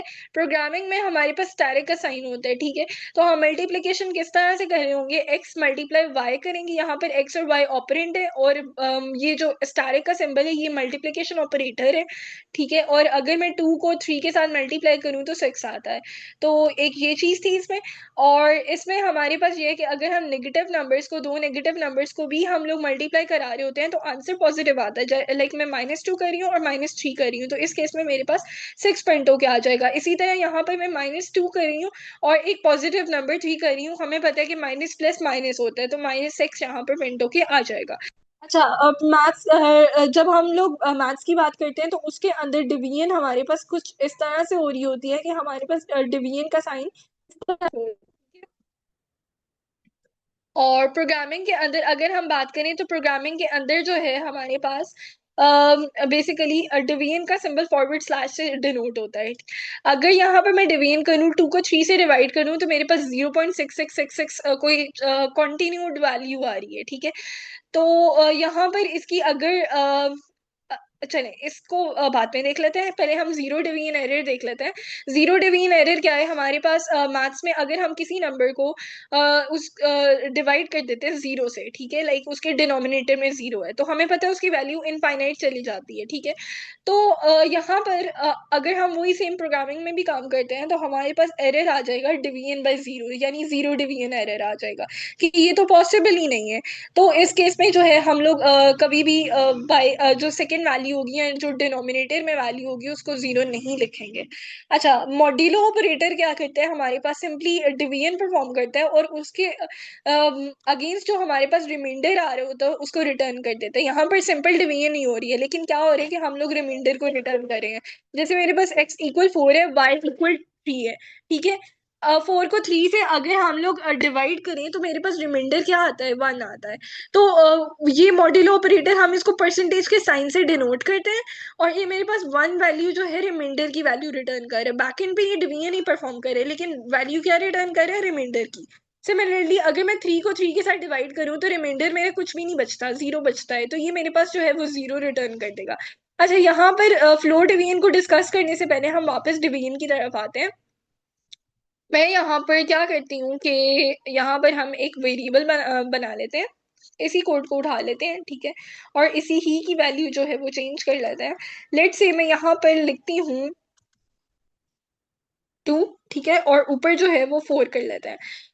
जब हम 2 को 4 पे डिवाइड करते हैं तो आपके जहन में यही है कि 2 आंसर आना चाहिए, ठीक है। एग्जैक्टली 2 ही आंसर आएगा, लेकिन यहाँ पर 2 आंसर नहीं आ रहा है, 2.0 आ रहा है, ठीक है। अगर मैं इसकी टाइप प्रिंट कराना चाहूँ, लाइक मैं इस लाइन को कॉपी पेस्ट कर लेती हूँ, तो मेरे पास इसकी जो लाइक टाइप आएगी वो फ्लोटिंग टाइप आएगी। तो बाय डिफॉल्ट डिवीजन ऑपरेटर हमारे पास जो वैल्यू रिटर्न करता है वो आती है, फ्लोटिंग वैल्यू आती है। अगर मैं चाहती हूँ कि मेरी डिवीजन परफॉर्म करूँ लेकिन मेरी डिवीजन का सिर्फ इंटीजर पार्ट रिटर्न हो, तो उसके लिए मैं फ्लोट डिवीजन को यूज करती हूँ। फ्लोट डिवीजन कुछ भी नहीं है, सिंपल डिवीजन है, बस उस केस में वो मुझे इंटीजर पार्ट रिटर्न करे, ठीक है। और इसका सिंटैक्स क्या है कि हम दो फॉरवर्ड स्लैश के साइन लगाते हैं, ठीक है। जैसे 5 और 3 है, तो अगर मैं सिंपल डिवीजन परफॉर्म करती हूँ तो इस केस में उसकी वैल्यू 1.66666 सो ऑन कंटिन्यूड 7 चल रही है, ठीक है। लेकिन अगर मैं x को y के साथ फ्लोट डिवीजन करूंगी तो उस केस में मेरे पास सिर्फ इंटीजर पार्ट रिटर्न होगा, दैट इज 1। तो ये चीज आपने याद रखनी है। अच्छा, अब यहाँ पर एक्सपोनेंशिएशन हमारे पास क्या है कि सिंपली हम पावर ले रहे हैं, ठीक है। एक बेस है और एक पावर है, जो नंबर जो ऑपरेंड हम पहले लिखेंगे लेफ्ट साइड में लिखेंगे वो हमारी बेस होगी, और जो राइट साइड में ऑपरेंड लिखेंगे वो हमारी पावर होगी, ठीक है। यहाँ पर एक्स जो है एक्सपोनेंशिएशन का ऑपरेटर लगा के y लिखा है तो 2 raised to power 3 होगा, 2 raised to power 3 हमारे पास 8 होता है। तो ये चीज आपने याद रखनी है। आगे हम डिस्कस कर लेते हैं असाइनमेंट ऑपरेटर को। असाइनमेंट ऑपरेटर कुछ भी नहीं है, हम सिंपली जो है वैल्यू असाइन कर रहे हैं, ठीक है। सिंपली अगर हम वेरिएबल्स की बात करते हैं तो हम इक्वल लिखते हैं, ठीक है, x = 5। तो ये इक्वल क्या है, असाइनमेंट ऑपरेटर है, ये कोई वैल्यू असाइन कर रहे हैं। यहाँ पर अगर बात करें तो ये 5 हमें प्रिंट करके दे रहे हैं। सिमिलरली मेरे पास x+=3 है। अब x+=3 बैकएंड पे किस तरह से वर्क करता है कि x की वैल्यू के अंदर 3 प्लस कर दो और क्या करो कि इसको अपडेट कर दो, x के अंदर ही अपडेट कर दो। तो 5+3 8 होगा और वापस जाके ये x के अंदर स्टोर हो जाएगा, तो 8 प्रिंट होके आ जाएगा मेरे पास। सिमिलरली जो है x-3 है, ठीक है, कुछ भी नहीं है, x की वैल्यू में से 3 माइनस कर दो और वापस x के अंदर स्टोर कर दो। मल्टीप्लाई इक्वल है, ठीक है, इसमें भी यही है कि x की वैल्यू को 3 के साथ मल्टीप्लाई कर दो, वापस x में स्टोर करा दो। डिवीजन इक्वल है, ठीक है, ये सारी वही चीजें एज सच वैसे ही काम करी हैं। अच्छा, अब कंपैरिजन और रिलेशनल ऑपरेटर्स की बात कर लेते हैं। कंपैरिजन और रिलेशनल ऑपरेटर्स हमारे पास क्या है? कंपैरिजन ऑपरेटर्स हम यूज करते हैं दो वैल्यूज को कंपेयर करने के लिए, ठीक है, और हम इसको रिलेशनल ऑपरेटर भी कहते हैं। ये हमारे पास कुछ भी रिटर्न नहीं करेगा, सिर्फ बूलियन वैल्यूज रिटर्न करेगा। दो वैल्यूज को कंपेयर करेगा, या तो ये हमारे पास ट्रू रिटर्न करेगा या फॉल्स रिटर्न करेगा। इसमें कौन से आ जाते हैं? इक्वल टू का ऑपरेटर आ जाता है, नॉट इक्वल टू का ऑपरेटर आ जाता है, ठीक है, इसके अलावा ग्रेटर देन, लेस देन, ठीक है, ग्रेटर देन, इक्वल टू आ जाता है, और लेस देन और इक्वल टू आ जाता है। इसका बिहेवियर देख लेते हैं किस तरह से काम करे। हमारे पास अगर दो नंबर्स इक्वल है तो इस केस में मेरे पास ये जो है वो ट्रू रिटर्न कर देगा। और इक्वल जो है हम लोग प्रोग्रामिंग में इस तरह से लिखते हैं कि डबल इक्वल के साइन लगाते हैं। अगर ये इक्वल नहीं है तो वो फॉल्स रिटर्न कर देगा। इसी तरह नॉट इक्वल के केस में हम लोग क्या कर रहे हैं, साइन ऑफ एक्सक्लेमेशन मार्क लिखेंगे, इक्वल लिखेंगे, ये दोनों जो है आपस में इक्वल है, लेकिन हम क्या कह रहे हैं कि ये इक्वल नहीं है, तो इस केस में ये फॉल्स रिटर्न कर रहा है। अगर मैं यहाँ पर इसकी वैल्यू चेंज कर दूं, 3 कर दूं, इस केस में ये दोनों इक्वल नहीं है, तो ये ट्रू रिटर्न करेगा। इसी तरह ग्रेटर देन क्या चेक करेगा कि जो फर्स्ट ऑपरेंड है वो ग्रेटर है सेकंड ऑपरेंड के कि नहीं, ठीक है। तो लाइक जिसकी तरफ, वही मैथ्स वाली बात की, जिसकी तरफ क्रोकोडाइल का मुंह खुला होगा वो हमारे पास बड़ा नंबर होगा, जिसकी तरफ बंद होगा वो छोटा होगा। तो यहाँ पर हमारे पास 2 ग्रेटर देन 5 हम कंपेयर कर रहे हैं, तो ये फॉल्स हो जाएगा, ठीक है।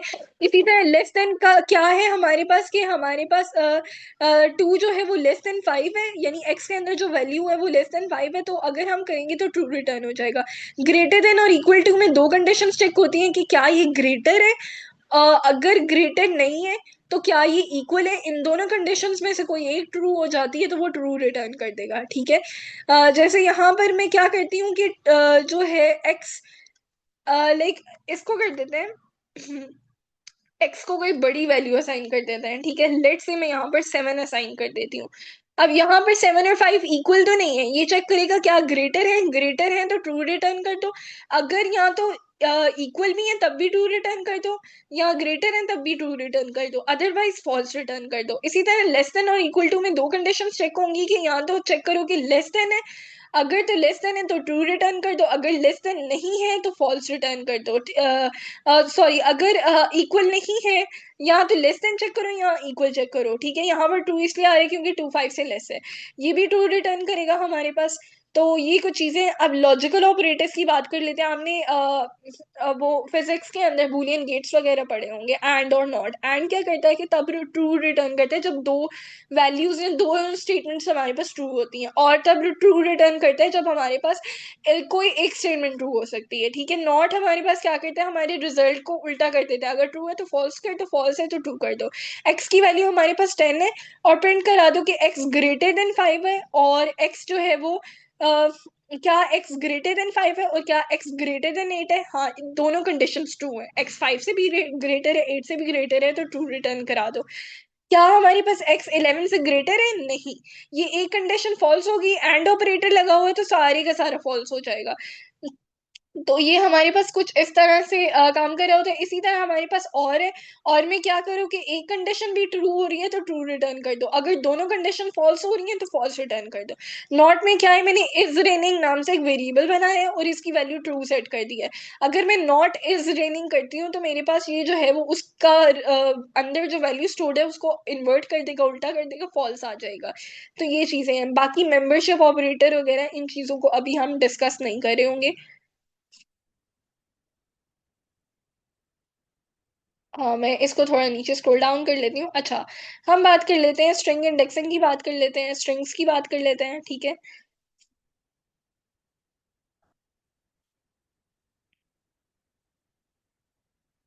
ओके,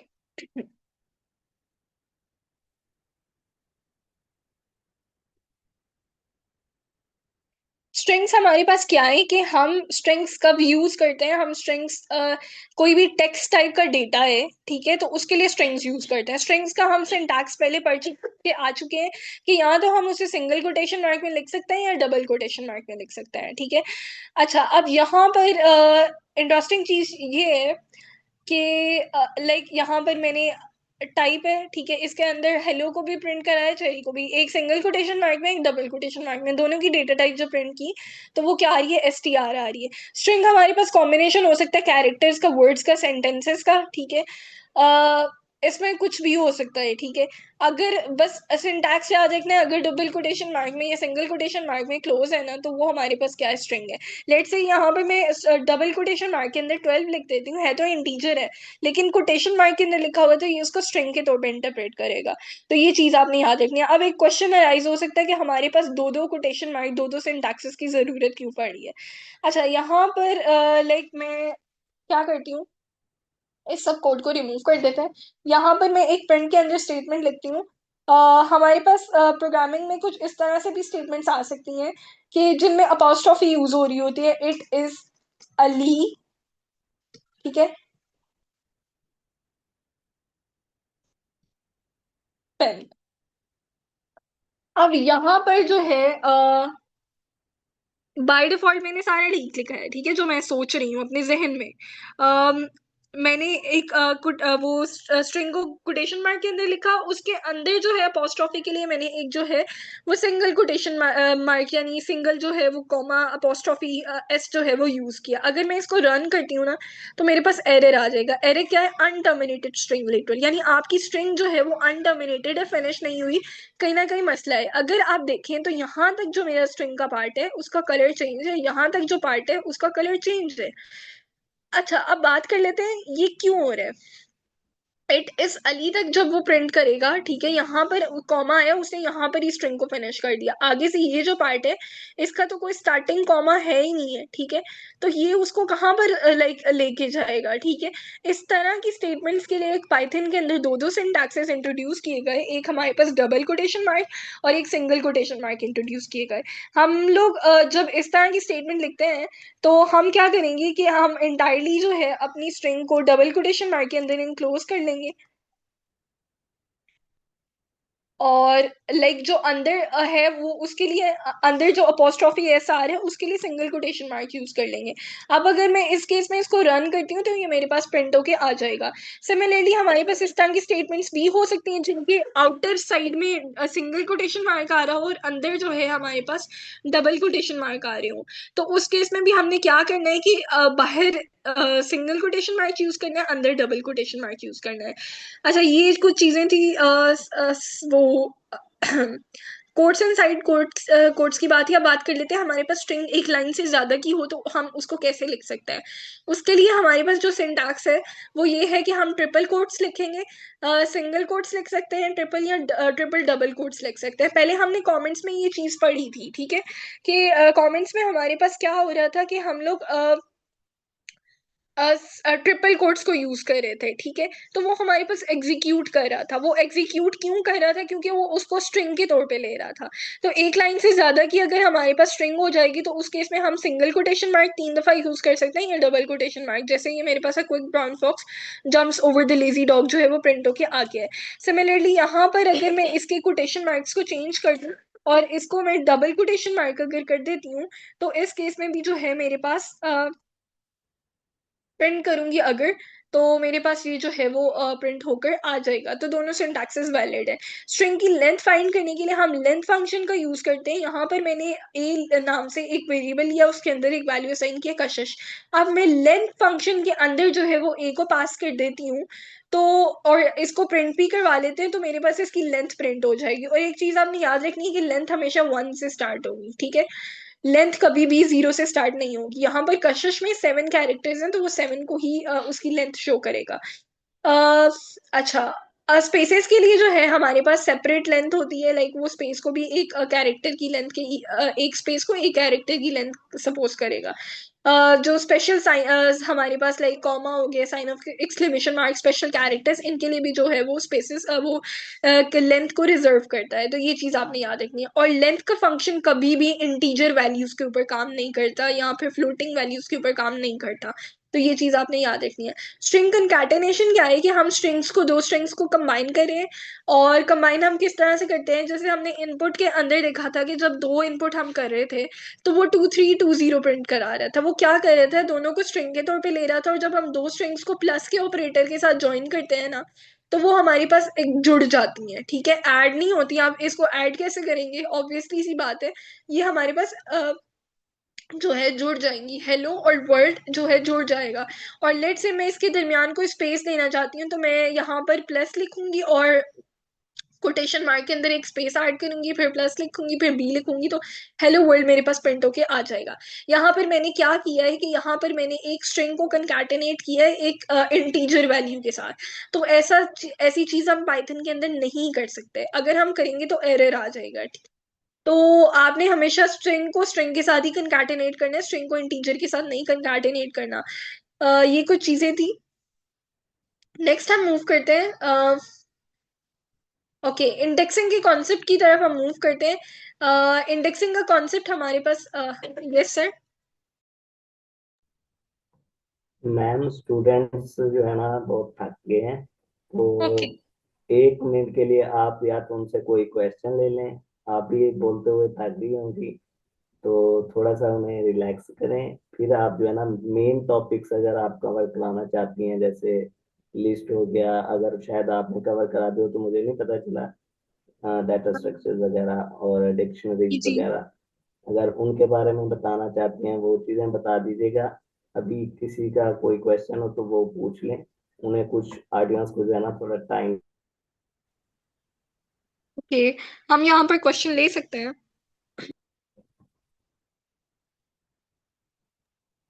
अच्छा, मैम आपने इनके माइक अनम्यूट कर दिए हैं? जी मैम, मैं कर रही।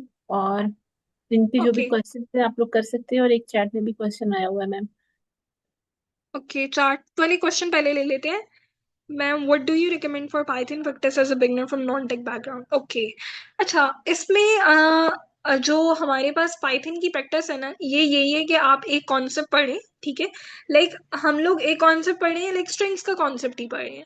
आप इसके प्रैक्टिस क्वेश्चंस जो है वो गूगल पे सर्च करें, या फिर आप इसको लाइक चैट जीपीटी से क्वेश्चंस, इसके प्रैक्टिस क्वेश्चंस निकलवा सकती हैं। बेसिक बिगिनर फ्रेंडली क्वेश्चंस को बार बार प्रैक्टिस करें। और जो बेस्ट चीज सर जफर वो करते हैं रेकमेंड, और जो कि जब मैंने अपनी पाइथन की जर्नी स्टार्ट की थी तो उसमें हेल्पफुल हुई थी, वो यही थी कि लाइक आपने एक बार पाइथन सीखी आपको भूल जाएगी, क्योंकि कोई रिवीजन नहीं है, कोई प्रैक्टिस नहीं है।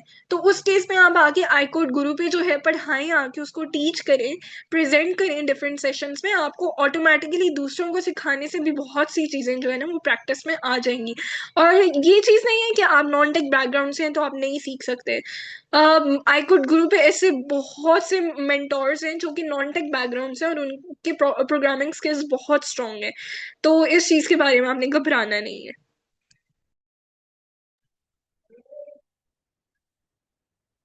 ओके, हम क्वेश्चन ले सकते हैं।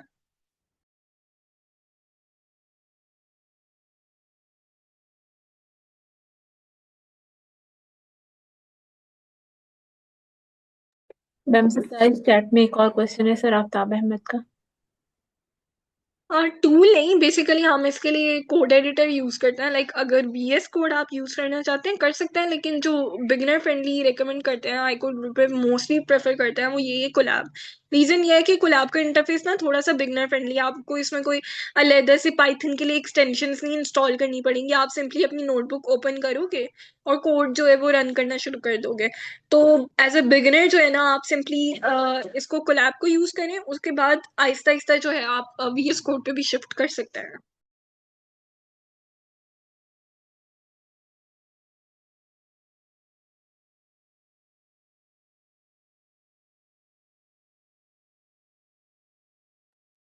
और प्रोग्रामिंग के लिए यही है कि लाइक आप लोगों का एक तो लॉजिक बिल्डिंग स्ट्रांग होनी चाहिए कि अगर आप सम कर रही हैं तो आपको पता होना चाहिए कि सम करते किस तरह से। बेसिक मैथ्स और बेसिक लॉजिक बिल्डिंग होनी चाहिए कोई भी प्रोग्रामिंग लैंग्वेज सीखने के लिए। अच्छा, इसके अलावा किसी और का कोई क्वेश्चन है?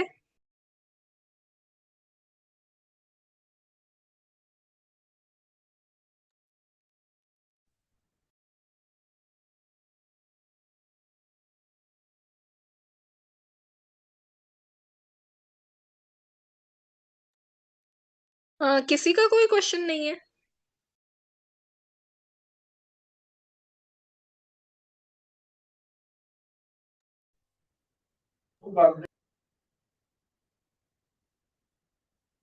जी मैम, अरूज आप कुछ कह रही हैं?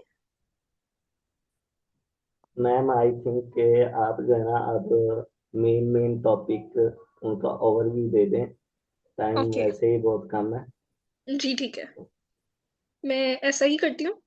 जैसे अ, ऐड, रिमूव और डाटा स्ट्रक्चर जो है ना, ये मेन टॉपिक है, इसके बाद आने भी है, तो आप वो कर दें। ओके, हम देखते हैं। अच्छा मैम सत्तांश, मैं ये कह रही थी कि अभी तक हमने जितना कवर कर लिया है इसको ही बस आप रिवाइज करवा दें, क्योंकि ओके, स्टूडेंट्स जो है वो नॉन टेक बैकग्राउंड से, उन्हें प्रॉब्लम हो रही है आई थिंक समझने में। ठीक है। हाँ जी, और प्रैक्टिस करने के लिए बता दें कि वो किस पर कौन सा कहाँ पर प्रैक्टिस कर सकते हैं, लाइक गूगल क्लैब या कोई और अच्छा, मटेरियल बता दें, तो ये लाइक मेरे चीजें जो पास है ना ना बता दें। काफी ज्यादा प्रैक्टिस क्वेश्चंस भी पड़े हुए हैं जो कि मैम अरूज मैं आपके साथ ना क्लास के बाद शेयर कर दूंगी, तो वो आप आगे शेयर कर दीजिएगा। और दूसरा ये है कि एज अ बिगिनर तो जब आप लाइक मैं यहाँ पर ये एज्यूम कर रही हूँ कि आप ये फर्स्ट टाइम प्रोग्रामिंग लैंग्वेज सीख रहे हैं, आपको इससे पहले कोई और लैंग्वेज नहीं आती, ठीक है? तो उसके इसके लिए यही है कि आप एक कॉन्सेप्ट पढ़ें और उसकी प्रैक्टिस जाके ना चैट जीपीटी को बोलें कि मुझे मैंने ये कॉन्सेप्ट पढ़ा है, मुझे इसके प्रैक्टिस क्वेश्चंस निकलवा के दो, ठीक है?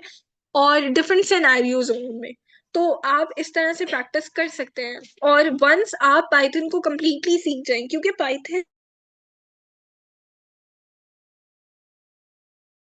अगर हम लाइक जाएं तो इसका 6 वीक का कोर्स होता है पूरा, जो आईकोड गुरु पे चलता है। तो उसके बाद जो है हम लोग नॉर्मली ये रेकमेंड करते हैं कि आप लीड कोड पे जाके उसके क्वेश्चंस प्रैक्टिस करें, लेकिन एज अ बिगिनर मैं आपको अभी लीड कोड और इस तरह की चीज़ों के बारे में कंफ्यूज नहीं करना चाहती। आप यही कर सकते हैं कि अभी के लिए आप चैट जीपीटी से प्रैक्टिस क्वेश्चंस निकलवाएं, या फिर गीक्स फॉर गीक्स जो है उस पे भी हमारे पास डिफरेंट प्रैक्टिस क्वेश्चन होते हैं हर कॉन्सेप्ट के लिए, तो आप उसको भी जाके प्रैक्टिस कर सकते हैं। ओके, हम एक बार रिवाइज कर लेते हैं। अच्छा, यहाँ पर अभी तक मैम हमने बहुत से कॉन्सेप्ट नहीं पढ़े, लाइक लूप्स वगैरह, कंडीशनल स्टेटमेंट्स, इस तरह की चीजें नहीं पढ़ी, क्योंकि ये एक कंप्लीट कोर्स है। लाइक पाइथन इज नॉट कि आपको एक दिन में आ जाएगी, या मतलब एक दिन में आप इसके फुल जो है वो प्रो बन जाएंगे, ऐसा नहीं है। आपको इसको पूरा लाइक आहिस्ता आहिस्ता सीखना पड़ेगा। मैम अगर आप हैं तो मैं जो है ना इनको रिवाइज करा दूँ। जी जी सर, आप करवा दें। जी, तो आप स्क्रीन शेयरिंग स्टॉप कर दें और मैं जो है ना शेयर कर देता हूँ। ओके ठीक है।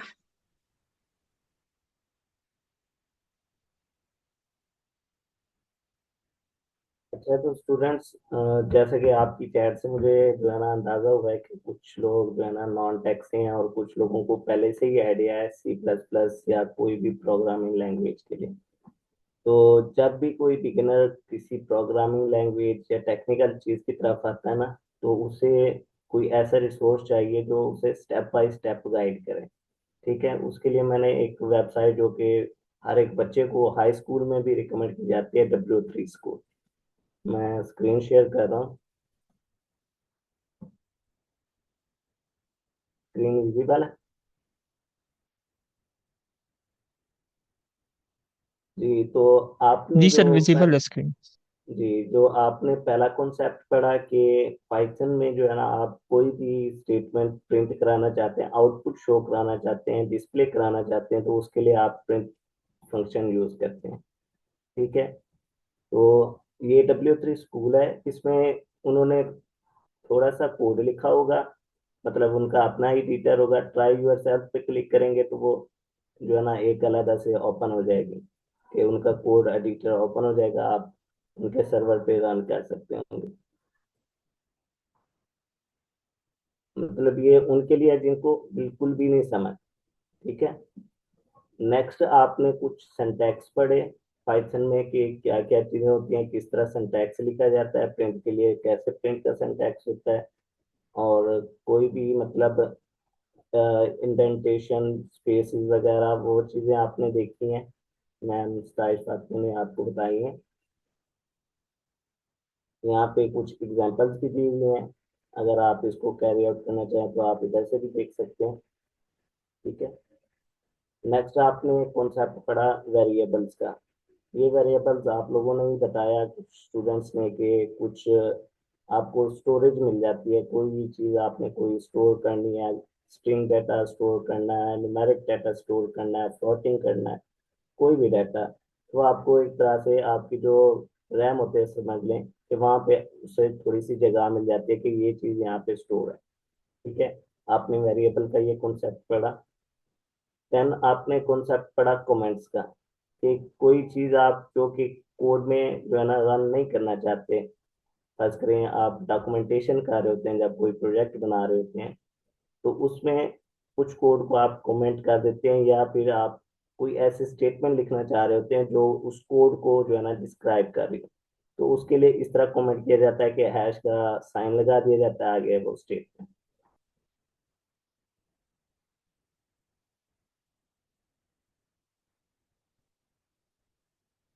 देन नेक्स्ट जो आपका टॉपिक था, आपने पढ़ा data types, different data types आपने पढ़ी। स्ट्रिंग हो गया टेक्स्ट टाइप के लिए, न्यूमेरिक टाइप्स के लिए इंट हो गया, इंटीजर, फ्लोट या कॉम्प्लेक्स। ठीक है, फिर मेन जो आगे आना था लिस्ट, टपल, रेंज। ठीक है, ये सीक्वेंस टाइप्स, फॉर एग्जांपल हम कोई लूप्स या एरेज वगैरह यहाँ पे कॉन्सेप्ट दिया जाता है, तो वो ये चीजें यूज हो रही होती हैं। ऐसे ही डिक्शनरी होती है, फिर एक और डाटा टाइप होती है सेट का, कि इनके भी डिफरेंस होता है। अब मैं उनकी डिटेल्स में नहीं जा रहा क्योंकि आपने अभी इस चीज को पढ़ा नहीं है, आपने सिर्फ स्ट्रिंग ही पढ़ा है या इंटीजर ही पढ़ा है, बाकी आपने नहीं पढ़ा। बुलियन आपको पता चल गया, फॉल्स ट्रू फॉल्स जो होती हैं वो चीजें, ये डाटा टाइप्स का आपको जो है ना आइडिया हो गया कि इस तरह की डाटा टाइप्स होती हैं, और यहाँ पे एग्जांपल्स भी दी गई।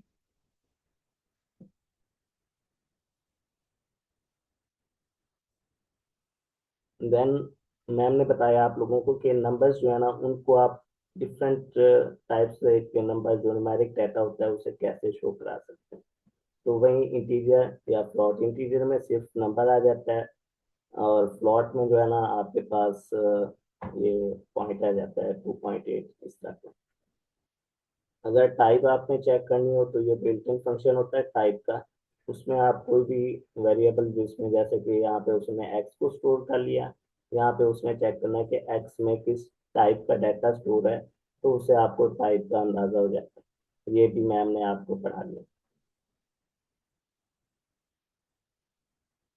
यहाँ तक किसी का कोई क्वेश्चन हो तो वो पूछ लें, वरना मैं नेक्स्ट मूव ऑन करता हूँ।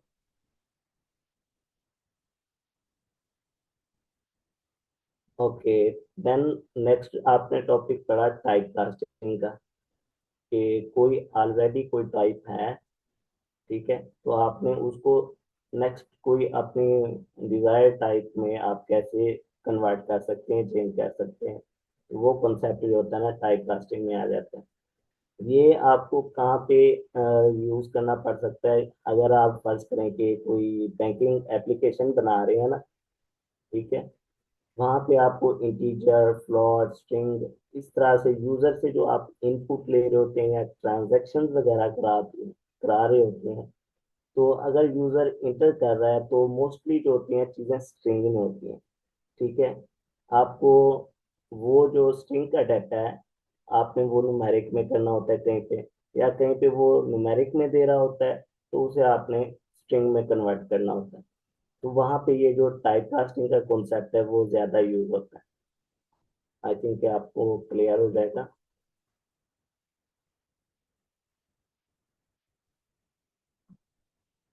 अगेन अभी मैंने आपको बताया कि पाइथन में जो स्ट्रिंग होती हैं उनको डिफरेंट टाइप से जो है ना रिप्रेजेंट किया जा सकता है कि या तो एक इन्वर्टेड कॉमा दे, या फिर दो, या फिर मल्टी स्ट्रिंग हो तो उसको कैसे जो है ना आपने रिप्रेजेंट करना है, जैसे ये मल्टी स्ट्रिंग का कॉन्सेप्ट है।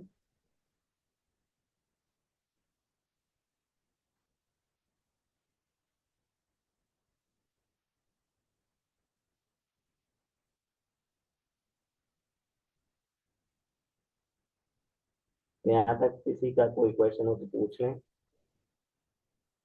मुझे आप दरमियान में इंटरप्ट भी कर सकते हैं अगर किसी का कोई क्वेश्चन हो तो।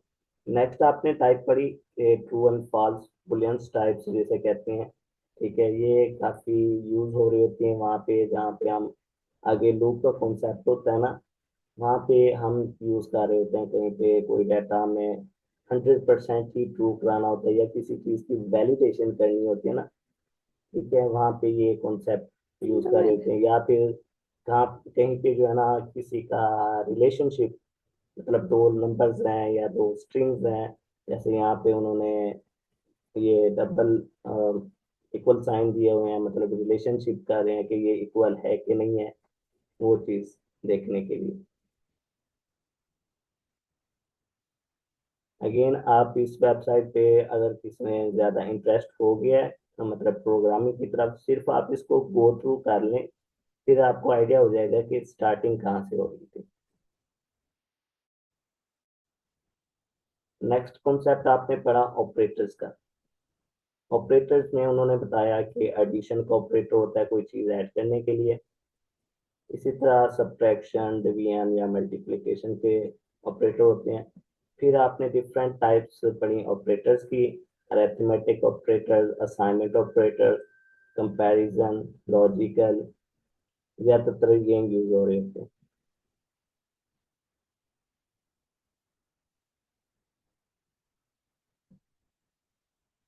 अरिथमेटिक जैसे कि आपने देखा कि एडिशन, सब्ट्रैक्शन, डिवीजन, मॉडुलस या एक्सपोनेंशियल या फ्लोर, ये सारे जो है ना टाइप्स हैं अरिथमेटिक ऑपरेटर्स।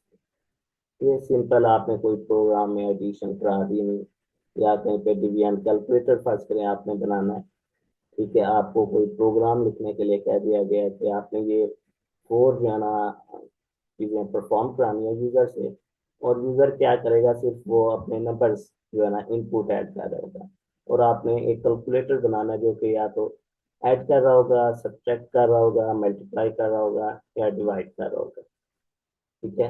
ये कैलकुलेटर इसकी बेस्ट एग्जांपल होती है और ज्यादातर वहीं पे यूज होती है। नेक्स्ट आपने देखा असाइनमेंट ऑपरेटर्स, ठीक है। उसमें आपने देखा कि सिंगल साइन होता है इक्वल का, कि कोई वेरिएबल को आपने वैल्यू असाइन करनी है। पाइथन में ये होता है कि एक जो है ना इक्वल का साइन देने से वो वैल्यू वेरिएबल को असाइन हो जाती है, मतलब कि उस वेरिएबल की वैल्यू पाँच, फर्ज करें पाँच असाइन कर रहे हैं तो वो पाँच वैल्यू जो है ना स्टोर हो जाएगी उस वेरिएबल में।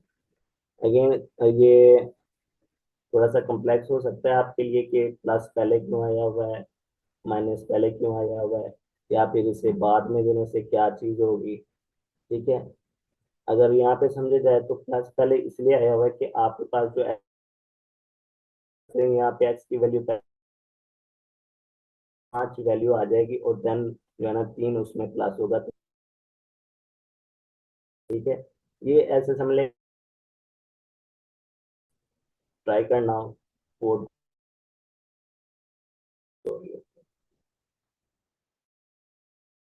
नहीं है तो इतना इसमें आपने नहीं पढ़ना।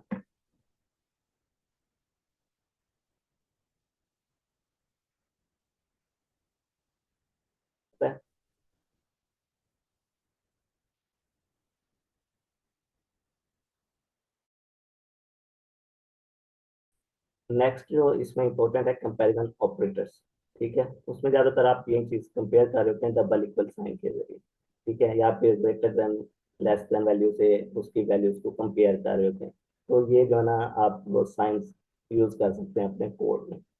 ये ज्यादातर कहाँ पे यूज हो रहे होते हैं? खास करें आपने इफ स्टेटमेंट, अगर किसी को पता हो कि इफ क्या चीज होती है, इफ एल्स वगैरह या लूप्स वगैरह क्या होते हैं, वहां पे जब आप कंडीशंस दे रहे होते हैं तो वहां पे ये कंपैरिजंस वगैरह के जो है ना, ये साइंस ज्यादातर यूज होते हैं।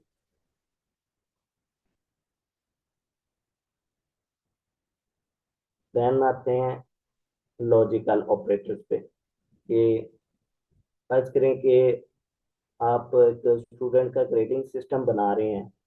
ठीक है, आपके पास स्टूडेंट के, जी किसी का कोई क्वेश्चन है? ओके। अगर आप ग्रेडिंग सिस्टम बना रहे हैं फर्स्ट ग्रेड स्टूडेंट के लिए, और स्टूडेंट अपने मार्क्स इंटर करता है, और आपने अपने सिस्टम के जरिए शो कराना है कि इस स्टूडेंट का कौन सा ग्रेड बनता है, तो आप जैसे सीजीपीए कैलकुलेट कर रहे होते हैं या ग्रेडिंग सिस्टम, वहाँ पे ये ऑपरेटर्स यूज हो रहे होते हैं। ठीक है, एंड का। ठीक है, कि एंड का मतलब ये है कि इन दोनों में से, इन दोनों वैल्यूज में से अगर कोई एक ट्रू हुई, ठीक है, मतलब इन दोनों में से अगर दोनों ट्रू हुई, तो फिर जो है ना वो करेगा, रिटर्न कर देगा। एंड का मतलब होता है कि बोथ स्टेटमेंट्स आर ट्रू। ठीक है, और का मतलब ये है कि इन, मतलब करे कि यहाँ पे मैंने कहा कि अगर स्टूडेंट के नंबर 5 से कम है और 10 से भी कम है, ठीक है, इसमें से कोई एक स्टेटमेंट ट्रू होती है, तो उसका जो है ना, मैंने ग्रेड शो कराना है एफ, तो वो एफ शो करा देगा। इसी तरह और का ऑपरेटर होता है, फिर वो क्या शो करता है कि अगर स्टूडेंट के नंबर 4 से कम है या 5 से कम है, ठीक है, फर्ज कर लें, तो हमने उसे ग्रेड शो कराना है ई। उसमें से अगर वो एक भी स्टेटमेंट ट्रू हुई, 5 से कम आ गए या 4 से कम आ गए, ठीक है, तो वो आपका जो सिस्टम शो करा रहा होगा वो उसे ई ग्रेड शो करा रहा होगा। ठीक है, आई थिंक ये आपको यहाँ तक क्लियर हो चुका होगा। अगेन, नॉट का इतना ज्यादा यूज हम नहीं कर रहे होते, कहीं कहीं पे कर रहे होते हैं, तो आप इसे देख सकते हैं वहाँ पे।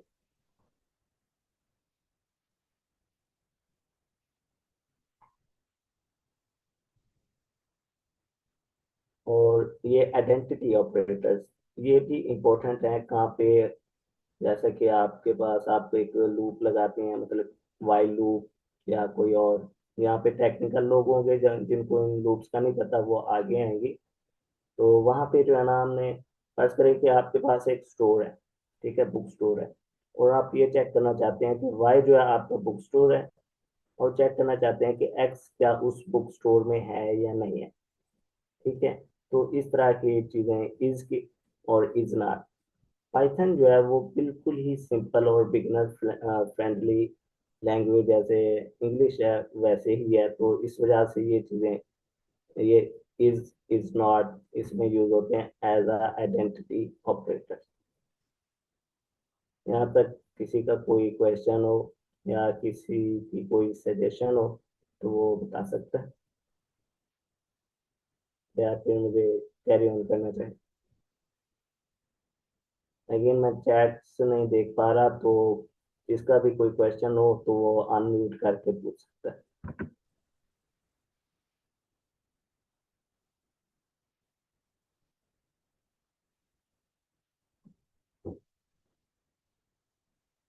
एंड किसी का कोई क्वेश्चन है या मुझे कैरी ऑन करना चाहिए? नहीं सर, हम यहीं पे एंड कर सकते हैं। जी मैम, आपकी समझ नहीं आई? मैं कह रही हूँ कि यहीं पे एंड कर सकते हैं। एंड कर सकते हैं? हाँ जी, अगर आपने तमाम चीजें रिवाइज करवा दी हैं तो हम एंड कर देते हैं बस। मतलब अगर स्टूडेंट्स मतलब थके नहीं हैं, अगर वो चाहते हैं कि थोड़ा सा उन्हें मैं इम्पोर्टेंट चीज़ों का सिर्फ नाम ही ऐड करा दूं, जैसे लिस्ट, टप्पल या सेट, अगर वो भी नहीं, तो चले मुझे सिर्फ 5 मिनट दें, मैं स्टूडेंट्स को एक्चुअल जो पाइथन यूज होगी उसके बारे में बताना चाहता हूँ। अगर स्टूडेंट्स इजाज़त दें तो मैं उन्हें थोड़ा सा आइडिया दे दूं कि फर्स्ट करें वो यहाँ पे तो पढ़ रहे हैं कि हेलो वर्ड प्रिंट करा दें या कोई कैलकुलेटर बना दें या फिर वैल्यू चेक करा दें, तो पाइथन जो है ना रियल लाइफ में कैसे यूज हो रही होगी। तो अगर आपको मुझे सिर्फ 4 से 5 मिनट दे दें तो मैं उनको थोड़ा सा आइडिया दे दूं ताकि वो एक माइंड सेट बना सकें जब भी वो कोई प्रॉब्लम या कोई प्रोग्रामिंग लैंग्वेज सीख रहे हो। वो क्या सर मैं आप करवा दें। जी ओके तो स्टूडेंट्स ये कुछ क्वेश्चंस थे। बात करें अभी तक वो सारी चीजें आपने पढ़ी तो नहीं है, लेकिन आपको आइडिया दे रहा हूँ कि आपने रियल लाइफ में कैसे इसको इम्प्लीमेंट करना है। कि आप यूनिवर्सिटी पढ़ते हैं, आपको वहाँ पे उन्होंने पढ़ाया कि सी आउट सी इन से ये चीजें, और कुछ ऑपरेटर्स आपको पढ़ा दिए, लूप्स पढ़ा दी। लेकिन आप जब एग्जाम्स में जाते हैं तो कुछ प्रोफेसर ऐसे क्वेश्चन देते हैं जो सिनेरियो बेस्ड होते हैं। कोई प्रोफेसर कहता है कि आप कोई गेम बना दें, टिक टैक इस तरह की कोई गेम बना दें, या कोई कहता है कि आप लाइब्रेरी सिस्टम बना दें, या कोई कहता है कि आप एक्सपेंस ट्रैकर बना दें। ठीक है, तो वो चीजें क्यों कही जाती हैं? वो इसलिए की जाती हैं कि आपका लॉजिक चेक किया जा सके। और प्रोग्रामिंग में अगर आपका माइंड बिल्कुल रिलैक्स फ्रेश नहीं है, आप क्योंकि आप थके हुए हैं, तो आप इस प्रॉब्लम को देखते हुए भी कहेंगे कि ये तो बहुत ही बड़ी है। लेकिन ये वो बहुत बड़ी नहीं है, ये बिल्कुल सिंपल सी है। जो चीजें आपने पहले से थोड़ी सी पढ़ ली है ना, वही चीजें इसमें यूज हो रही होंगी। बात करें कि ये क्वेश्चन मैंने बनाया लाइब्रेरी मैनेजमेंट सिस्टम का, कि हमारे पास एक लाइब्रेरी है जिसमें कुछ बुक्स अवेलेबल हैं पहले से। ठीक है, फिर यूजर्स आपके पास आते हैं। ठीक है, कोई लाइब्रेरी में बुक्स रखना चाहता है, न्यू बुक्स, तो वो आपकी लाइब्रेरी में ऐड हो जाए, आपकी लाइब्रेरी का जो स्टोर है। देन कुछ यूजर स्टूडेंट्स आते हैं आपसे, बुक्स बोरो करते हैं, तो वो जो आपके पास स्टोर है उसमें से वो बुक रिमूव हो जाए। ठीक है, फिर कुछ स्टूडेंट्स वो बुक्स जब काम कंप्लीट हो जाता है तो वो आपको रिटर्न करने आते हैं। ठीक है, तो आप वो ऐड बैक कर सकते हैं आपके स्टोर में। अगेन ये चीजें देखने के लिए कि कितनी एक बुक्स अवेलेबल है, वो भी आपने शो करानी है। जिनको इस प्रॉब्लम की समझ आई है वो हैंड रेज कर दें। जिसको इस प्रॉब्लम की समझ आई है वो हैंड रेज कर दें काइंडली।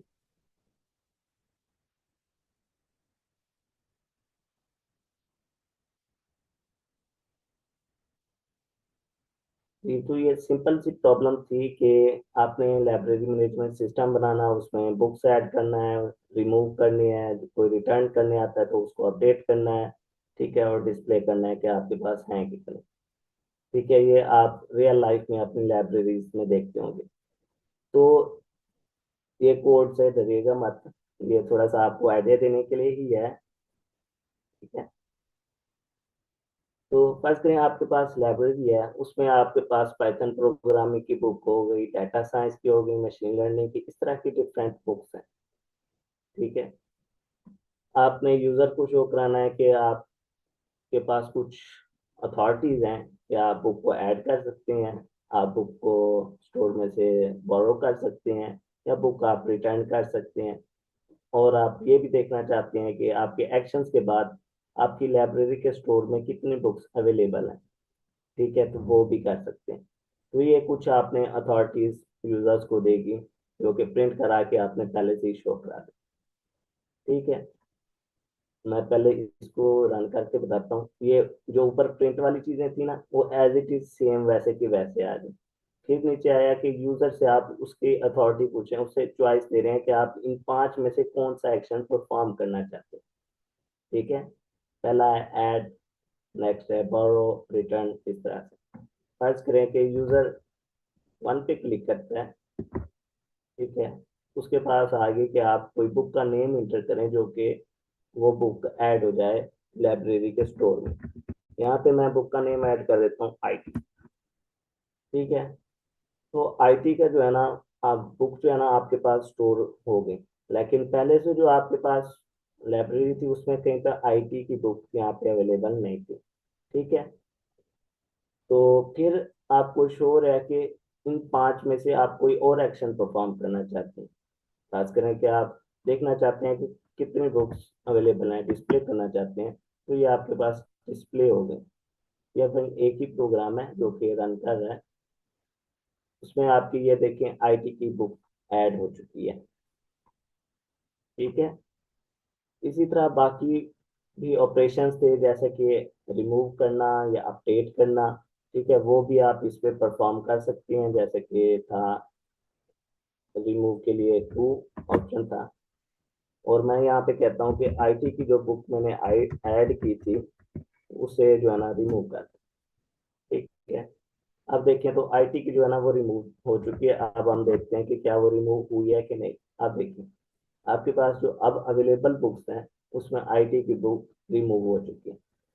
तो इस प्रोग्राम को बताने का मकसद यही था कि आप कोई भी प्रोग्रामिंग लैंग्वेज सीखते हैं तो आपको थोड़ा सा ये आइडिया माइंड में रखना चाहिए कि हमें इसको यूज कहाँ पे करें। आई थिंक कि यहाँ तक आप लोगों को थोड़ा सा आइडिया हो चुका होगा। अगर यहाँ पे कोई किसी का क्वेश्चन है तो वो पूछ लें।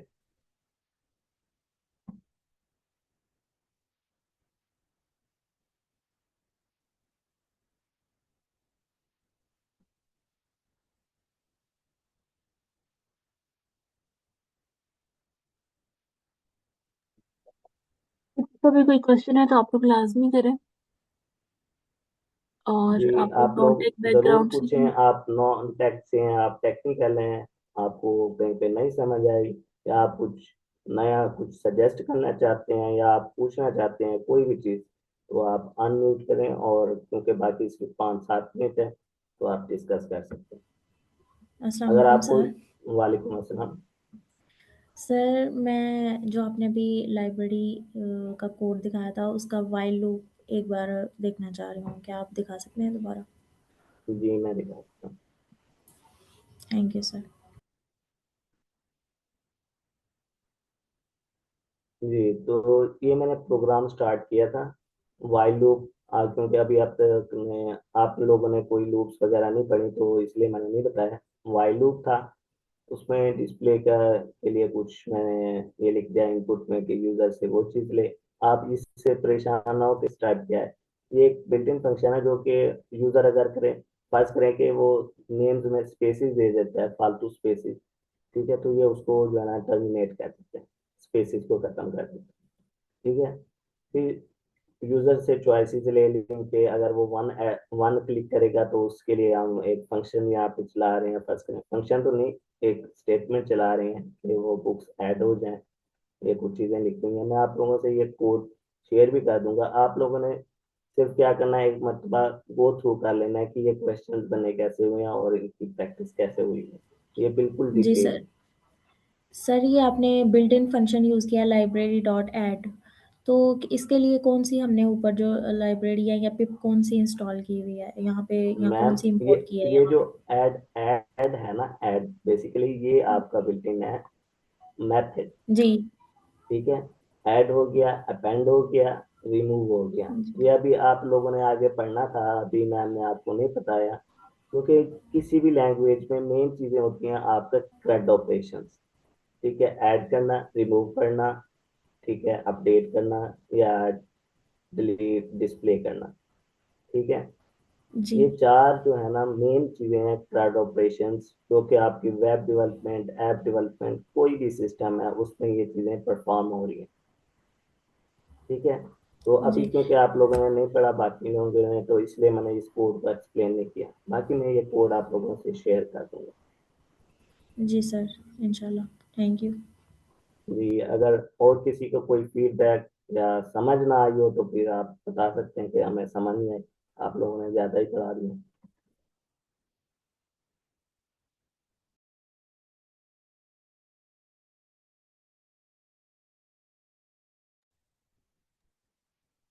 किसी का भी कोई क्वेश्चन नहीं है तो हम अपनी क्लास यहीं पर एंड करते हैं, क्योंकि नेक्स्ट को सेशन स्टार्ट होने वाले हैं।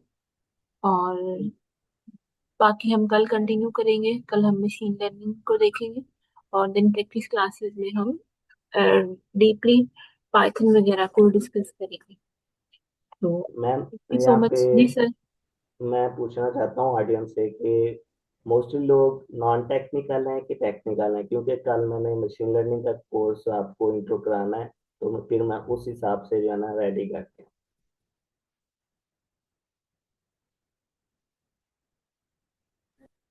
आप लोग कैसा चाहते हैं कि आप, मैं ज्यादा मतलब 2 घंटे बोलता नहीं रहूंगा, ठीक है। तो वो सिर्फ इस तरह होगा डिजाइन कि आप लोगों को आइडिया हो जाएगा कि आप किसी भी फील्ड में है उसमें एआई कैसे यूज कर सकते हैं, एआई कहाँ पे यूज हो रही है।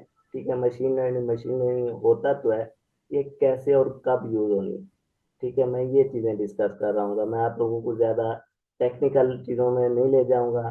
फिर मेरे पास एक एग्जांपल भी होगी कि कोई भी मशीन लर्निंग मॉडल बना रहे होते हैं, कोई आप लोगों ने सुने होंगे, तो मॉडल्स के पीछे क्या स्टेप्स होते हैं, सिर्फ वहीं आपको एक डेमो सा मैं मॉडल दिखा दूंगा।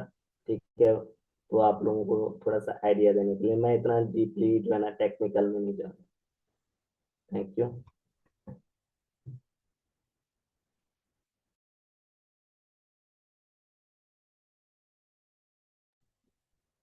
Thank you so much sir Mohammad Imtiaz, और thank you so much ma'am Sattaish Fatima. आपने काफ़ी अच्छे एक्सप्लेन किए, और हम क्लास यहीं पर एंड करते हैं।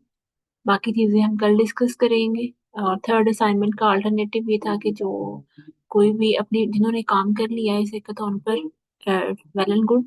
अदरवाइज आप कोई भी हैकाथॉन जो जारी है, कंटिन्यू है कुछ दिनों के बाद, तो आप वो ज्वाइन करके अपना प्रोजेक्ट सबमिशन का लिंक जो है वो हमें दे सकते हैं। तो क्लास यहीं पर एंड करते हैं। Thank you so much again. Allah Hafiz.